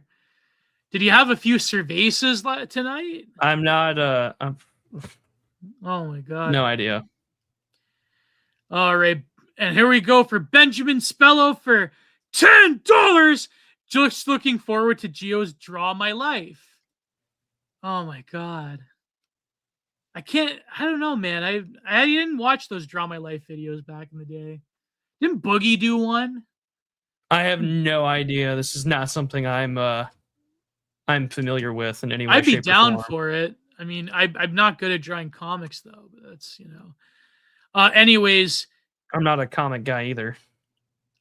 And oh man, it would be an interesting idea. Thank you, Benjamin. And Frederick Severtson for 100 kroner, which I believe is how much? $10? $5. In Canadian money, 100 kroner. I think that's $5. So thank you, Frederick Severtson. The clip of Richard Spencer talking flowery about liberalism being Dionysian and the Tim Pool show guy not being able to process it is a classic for me. That was a good, I got to admit, it was a good Kino clip. I will give him that. Oh, Charlie Mackey threw in his coffees. Thank you. All right. So thank you, Frederick. Did you watch that clip? I think I watched it. No, I have not seen it. Was this a recent clip or is this It was from a few months ago. Okay. Well, I have yet to. Yeah. All right. And I'm down to watch it though. So if someone finds it, you can DM it to me and I'll give it a watch. Oh yeah. And Gio will probably send it to me after the show. If I find it, yeah. Dunk the short-legged Mac Daddy for $1.99. Gio, will you ever write for Mama Magazine? If they pay me money, I will write for Mama Magazine. All right, thank you, Dunk. And Randall Shirker again for $5. Just don't be quarter pounder. The quartering. Just don't be quarter pounder and spend all the money on Funko Pops and RC tracks only to watch it all be sold on Facebook Marketplace. That's a good observation, Randall Shirker. Oh my god. And Wingman 45 for $2. Miss Frizzle is black now. Black Miss Frizzle. I thought they just casted a white woman. We just went over this. They did, but I think they should have made her. Maybe she's a lesbian and her wife is black. Oh my god! Can you imagine that? That'd be funny. To be real with you, I'm gonna probably have to watch just a sheer nostalgia for watching Miss Frizzle when I was a kid. And now we have Sam153 for $15. Thank you, Sam153. Speaking of stuck culture, when is Simpsons going to act? I keep popping up in advertising, Monopoly Go, etc. I've seen a lot of that lately. Yeah. Didn't they say that they're gonna like just make it AI and just like do it forever? Let it die. Just let it die. Just let it die. Just let it go. Marge doesn't sound like Marge anymore. Just let it die. It's like the Gucci backpack meme. Let it go. It's done. It's over. Let it die. And Randall Shirker again for $5. I love how everyone's trying to end Iran while the Middle Eastern democracy is like, I don't hear no bell, bitch. Netanyahu's like, I don't hear no bell, bitch. Oh my God. Oh, how much money Simpson making? Are the Gen Alpha kids watching? I can't imagine anyone below the age of 35 watching The Simpsons anymore. No one does. I think everyone watched like maybe the first 15 seasons. Yeah, just clips. It's all clips. The first 9 seasons, really. All shows are based on clips. Yeah, like Family Guy is just a clip show now on YouTube, on TikTok Shorts, TikToks. Family Guy, beautiful moments. You know, it's all there. Yeah, they got like Stewie Griffin and Peter Griffin doing the whole like explaining Gnosticism, explaining how your printer's spying on you. Stewie and Peter. Yeah, with the run. Like, what are the Babylonian mysteries, Stewie? Stewie, what are the Babylonian mysteries? Well, Peter, the Babylonian mysteries. It just goes on. It's crazy. I love it. I love that. See, maybe I should just bite the bullet and go on TikTok. Maybe I should do that. But anyway. That would be great. Actually, just Stewie, what's neoliberal kiss? Oh my God! And now it's there. It writes itself. When your book finally drops, this is how we market it: is through Stewie Griffin, Stewie and Peter Griffin. You know, that would be great. That we should do this. Yeah, Gnosticism AI. explainer. Yeah. Well, Peter, there is a book by an author called Thurston Botts Bornstein called Deculturation. It's like that. I just like, wow, Stewie, I didn't know that neoliberalism could intersect with progressive politics in that way. Aesthetically, it writes itself. It writes itself. Yeah, it's perfect. It's perfect. Go do it. God. Go make $1 million. Oh my God! And we have Charlie Mackey for 7 coffees, which is $35. Good evening. I hope you're both well. 35 Canadian is like 25 US, right? If you could have any novel made into a straight to Tubi movie or series, what would it be? Can't go for Leibowitz or something could be interesting. This is how you know he knows his man. His straight to Tubi movie. House of Leaves without even a second thought. House of Leaves. Limited Tubi series House of Leaves. Oh my God. Stewie explains Dime Square to Peter Griffin. That's terrifying. That's terrifying. What would yours be, Prude? For a book we've reviewed? No, like what would like a book or a novel that you would make into a Tubi movie? Roadside Picnic. Oh, really? Yeah. Oh man. Because I feel like you could foreseeably do that with a pretty low budget. Okay, I would say my second choice would either be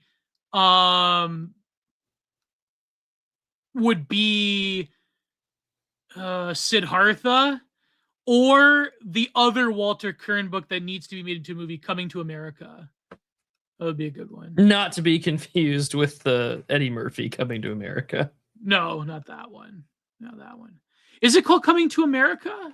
Or yeah, isn't it Coming to America? Walter Kern. Yeah, yeah. Oh. Yeah, it's a great film, great movie. Walter Great novel. Mission to America. That would be a great book. And Mason Laverle, a young man raised in an isolated quasi-religious sect in Montana, who is sent on a cross-country outreach mission to find new converts and brides. Oh my! This is a book you and Gabe need to review. Yes, me and Gabe should review it. Yeah. Me and Gabe should review it. It would be great. And finally, one of everyone's favorite part of the show, Seneca reads for $9.99 American Missouri lore. Missouri lore. The Civil War was tough on Missouri. One painful event was Order Number 11, which expelled thousands of Southerners from their homes on the Kansas, Missouri border. The Union then burned all homes and fields. Really? Oh, yes. God. Holy crap. Seneca, I gave you a very lovely shout out at the OGC conference.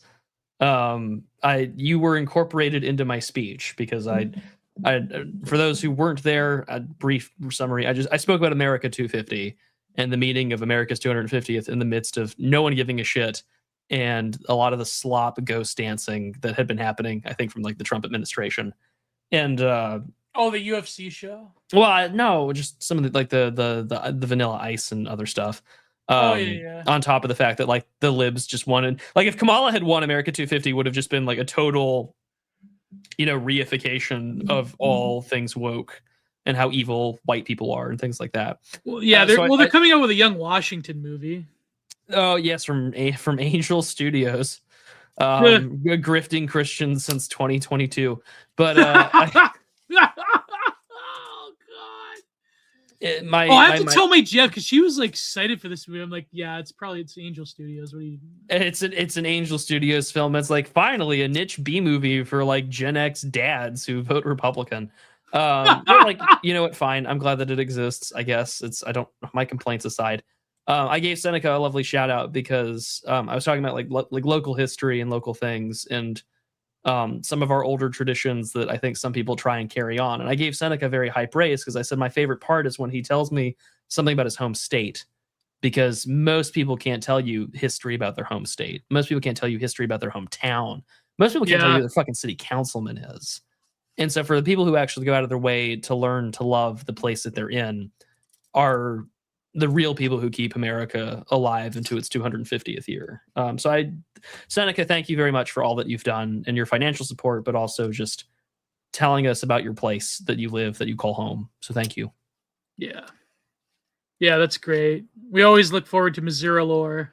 I do, yeah. Yeah. I never asked, is he a St. Louis Blues fan? I wonder. I mean, he has to be. Anyways, this has been a good episode. We had a lot of gamer moments. I talked about some gamer history myself, geo gamer history. We had a lot of geo lore this episode. Yeah, we did. And I will probably come out with a with a content minded this week. And I know I've been out of action. So what do you got going, Prude? I will be live tomorrow with Dimes on Do You Even Read? And with a particular manifesto. On a manifesto from the least likely of places. We will be reviewing Cunt, a Declaration of Independence. So for those of you who are unfamiliar, well, you're going to have a good time. Some could say even a cunt-loving good time. But I think that nonetheless, that's what we'll be reviewing. After that, we'll be reviewing Eric Kaufman's White Shift, amongst other books. And we are going to be giving a more formal announcement about Do You Even Read live later this year in Chicago. I think that you guys will have a really fun time if you manage to come out and see us. I think it'll be fun. Chirac! That's right, baby. And then I'll probably have my Backrooms review out probably this Friday, if not. Yeah, it'll probably be this Friday because we're hosting DA next week. Also, Digital Archipelago, next week, we are fulfilling our paid request to continue our review of the Book of the New Sun series. And we will be reviewing Claw of the Conciliator tomorrow or next Tuesday. Right. So more science fiction fantasy to come. Yeah. All right. This has been great. So we'll see you all soon, as we always like to say. Let's see if there's more super chats. God bless. Goodbye. Too sweet. See you, gents.